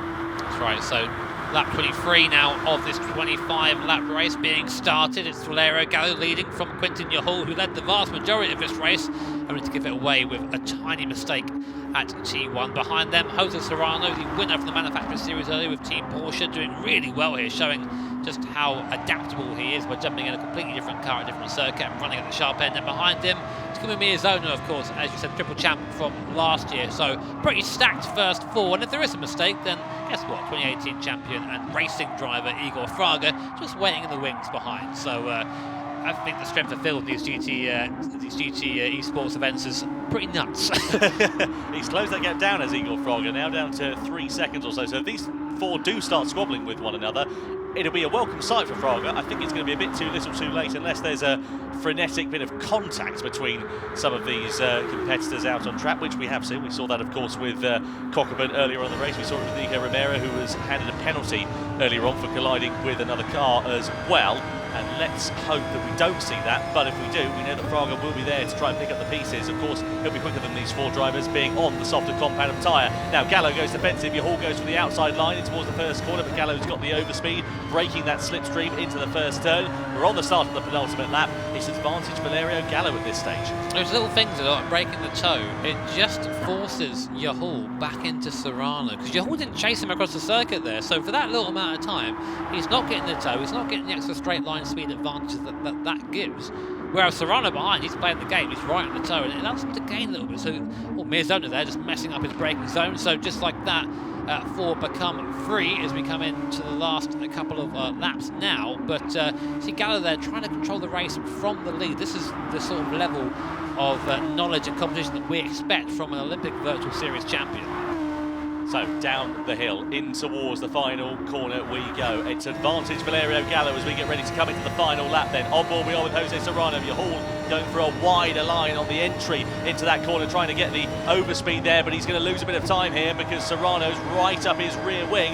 As they come through that final series of corners, you can see Serrano there on the power, off the power, trying to get onto it now. Bit wide there for Yahul. That's going to allow an opportunity here for Serrano as they come down the start-finish straight. Serrano's on the inside, Yahul is on the outside. Yahul's down to 3rd place as Serrano goes through into P2 at the start of the final lap then.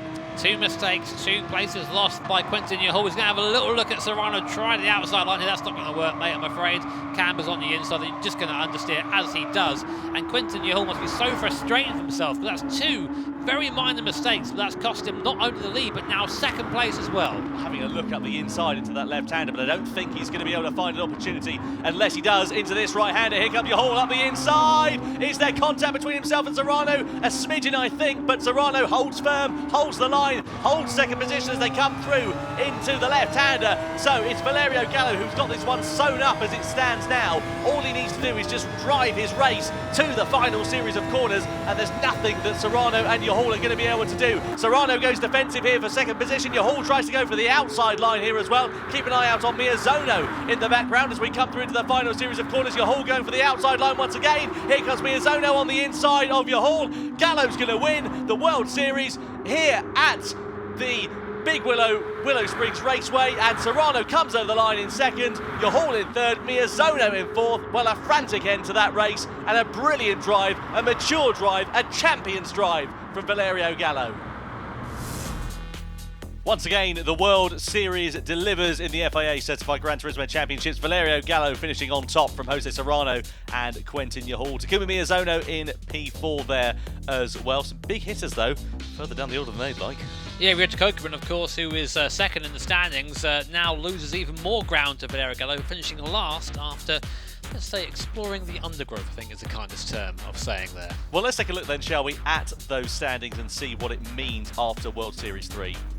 And you can see that Valerio Gallo sits atop of the order, 5 points now ahead of Kokubun, who fails to score, and likewise Serrano getting on the board there and getting himself up into third place, equal points now with Kokubun as well. You can see Quentin Yahul getting himself onto the points rankings down in 14th position, but some big hitters in that race mean it's going to be very exciting as we come into the latter part of the year. Oh, wow, what a great race from Valerio Gallo from Italy. Valerio, how are you doing? That was pretty well played out. Not too bad? Hello, Julia. Hello, guys. Thank you so much. It's been a very intense race. Yeah. I mean, Valerio, it seemed like all of you guys in the front of the pack were making some really similar choices, really similar decisions for most of the race. But then, around about, I think it was about lap 19, you went straight in and got the lead and kept it. How come your strategy was better? Was it better? I think not. We were on the same strategy, basically. But the thing is that I wanted to save tires for the first stint, and then to come out still on the pack and try to still save tires for the second stint until Quinten had a mistake. Obviously, leading is not that easy, so I tried to use that moment also to get in the first place. Also because on this track, it's not that easy to overtake. And yeah, also I tried to defend as much as I could. I know it was also hard to keep the car on control because the tires were spinning. And also the track, because it's very limited. So you can go 1 inch off and you take the sand, you can make mistake. So yeah. Well, it all paid off in the end. But I do actually have one question that I've always kind of wanted to ask, which is, even when you have a really intense race and, you have to really concentrate hard, is it still fun? Absolutely. And that's why I say, for example, this race was one of the most enjoyable races. For sure, I hope that also the other guys enjoyed it, because for sure, also the car-track combination that was kind of not usual. So it was kind of fun, yeah. Oh, brilliant. Well, I'm glad to hear that, and huge congratulations, Valerio. Well done. Grazie, ragazzi. Thank you, guys. Next up, we're going to be talking to second place, Jose Serrano. Jose, how did you find that? Pues la verdad que estaba muy cómodo detrás de Quinten y Valerio. Y nada, estaba esperando a que fallase alguno y en la penúltima vuelta ha fallado Quinten y lo he pasado. I mean, it looked incredibly intense. How did you kind of keep your concentration all the way through? Because it really could have gone either way to any one of you. Pues confiar en los demás, ¿no? Porque yo sabía que el nivel es altísimo y aparte estos pilotos no suelen fallar, así que estaba tranquilo porque sabía que no iba a pasar una locura. Well, Jose, you did amazingly well to come in second. And you've already got, I mean, how many things do you need to win in a day? You can't have every single one, but congratulations. Thank you, Julia. Thank you. Now we're going to go over to third place, Quinten Yehul. Quinten, how was that race for you?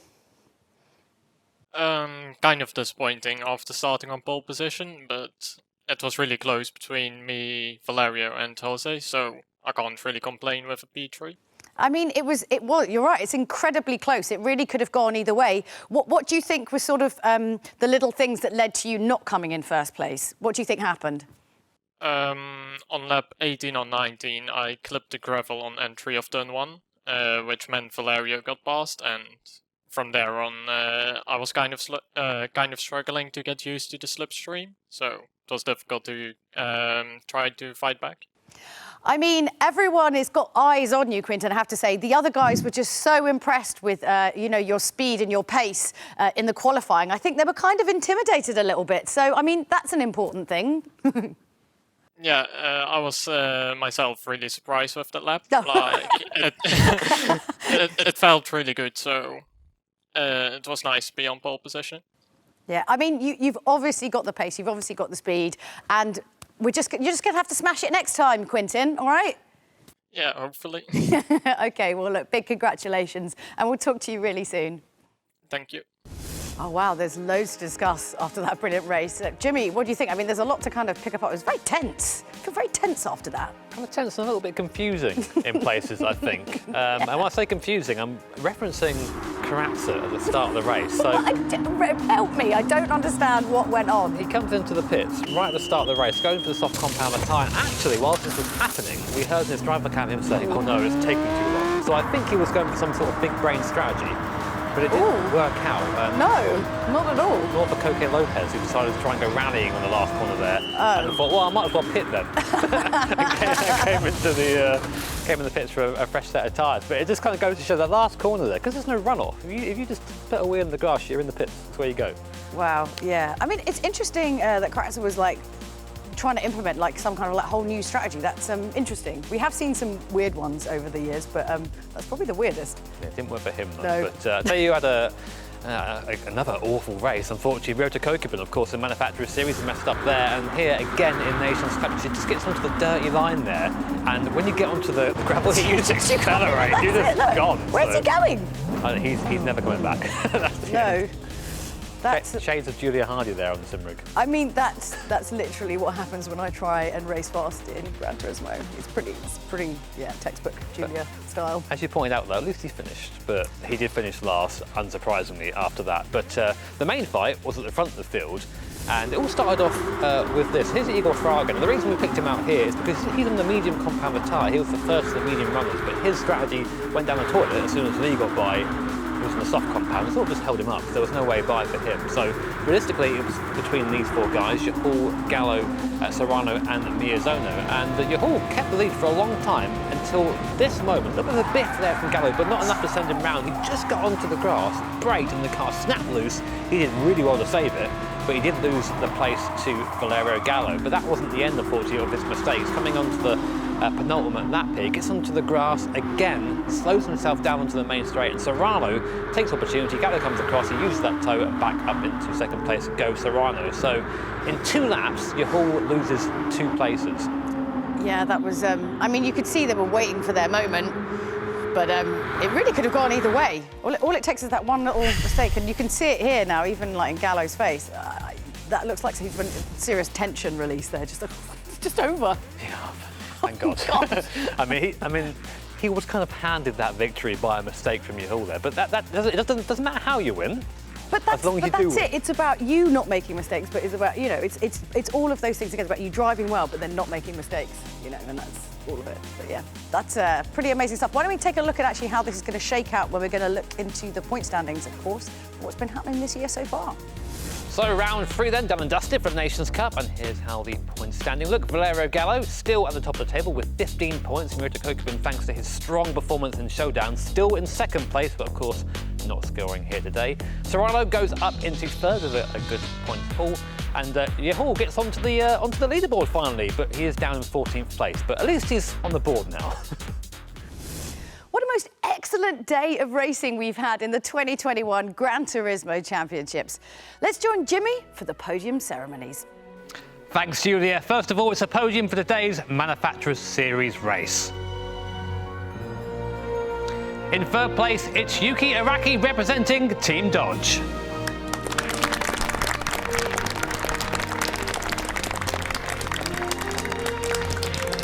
In second place, it's Quintin Yahul representing Team Peugeot.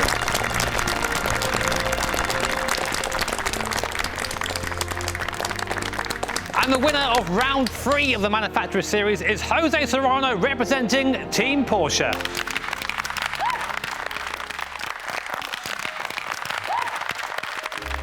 Congratulations, Jose Serrano and Team Porsche. Now it's time for the national anthem of our winning manufacturer from Germany.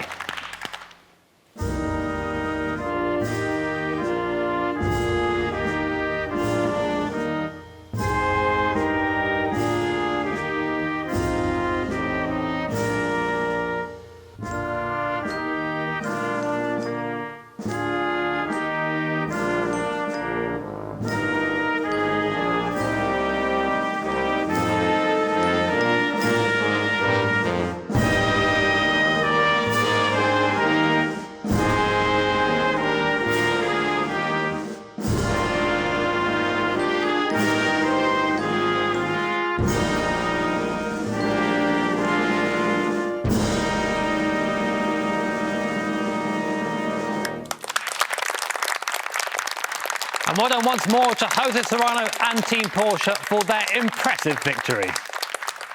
Wow, what a great performance, and congratulations to Jose Serrano. We're moments away from the Nations Cup podium, but ahead of that, there's just enough time for Jimmy to offer up some suggestions for Michelin Driver of the Day. So, Jimmy, our loyal audience are out there, but maybe they need a bit of steering in the right direction. Oh, what are your suggestions? Don't. I feel like because Tom's not here, I've got to like make up for the punning. I really hate that. But I don't know why I give you suggestions. You all just ignore them anyway. But so 3 that come to mind, of course, Jose Serrano, really great day for him. Won the manufacturers, second, of course, in Nations as well. Very strong, so always an easy bet. Secondly, I'll say Yuki Araki for the Dodge, because those guys have not been on the podium forever and they're out of nowhere for place, and actually contending for the win as well. So really decent of him. Some may say they have been dodging it. All right, give us your last one. I'm going to stop tomming all over you. I need a new job, man. But and third, I'd say, of course, Quinton Yahul. I know we mentioned him a lot, but the main reason I've mentioned him this time is because his qualifying time for Nations Cup was only 7 thousandths of his time trial time, which is just a ludicrous achievement. That's amazing. Mine just exponentially increases times 10 when people watch. So anyway, thanks, Jimmy. You better kind of pop off now because you've got to get ready for the podium ceremony. I hope you've got a tuxedo with you. But anyway, so as Jimmy goes out of earshot, do feel free to ignore all of his suggestions for Michelin Driver of the Day, but do please go to the Gran Turismo Facebook, Twitter or Instagram stories and cast your vote. So, yes, it's time for the podium of that gripping Nations Cup race. Well done to the drivers who secured a podium finish in today's Nations Cup race. In third place, representing Belgium, it's Quinton Yahul.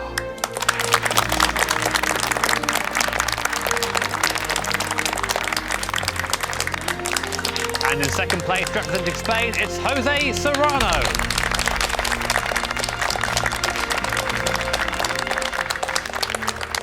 And the winner of round 3 of the Nations Cup, representing Italy, it's Valerio Gallo.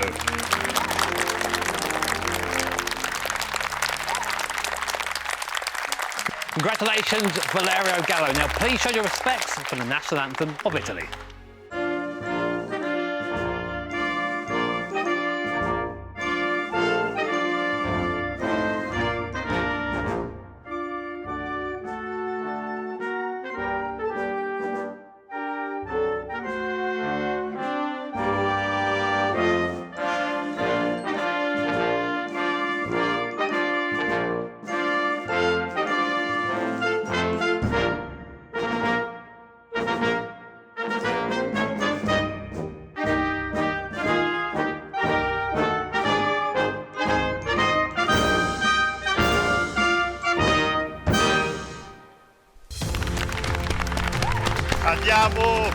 Brilliant stuff from the Italian Valerio Gallo for taking yet another victory in the Nations Cup. Oh, well done, Valerio Gallo, for that Nations Cup victory, and also to Team Porsche and Jose Serrano for winning our Manufacturers Series race. Thanks to Tom for his commentary, and thanks to you, Jimmy, for doing your stuff, whatever. I'm incredibly important, thanks. Apparently he's incredibly important. Anyway, keep checking out those Facebook and YouTube channels to stay up to date with all of the latest Gran Turismo action. And while you're at it, you might as well just go and watch that GT7 trailer again. How many times have you watched it? I don't want to tell you. Probably doesn't. Anyway, we're looking forward to seeing you again for World Series 4 next month. Take it easy and bye for now.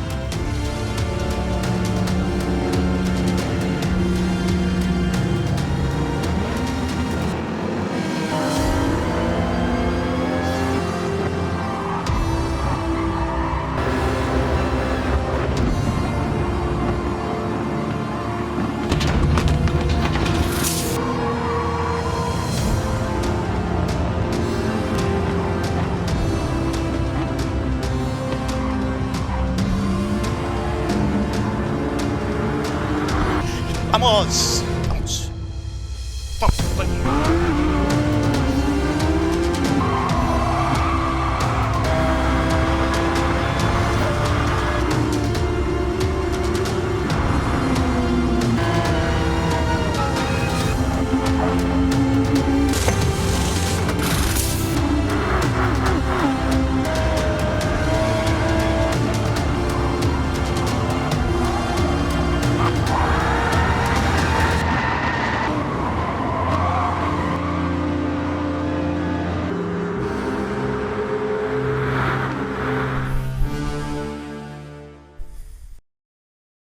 イステーション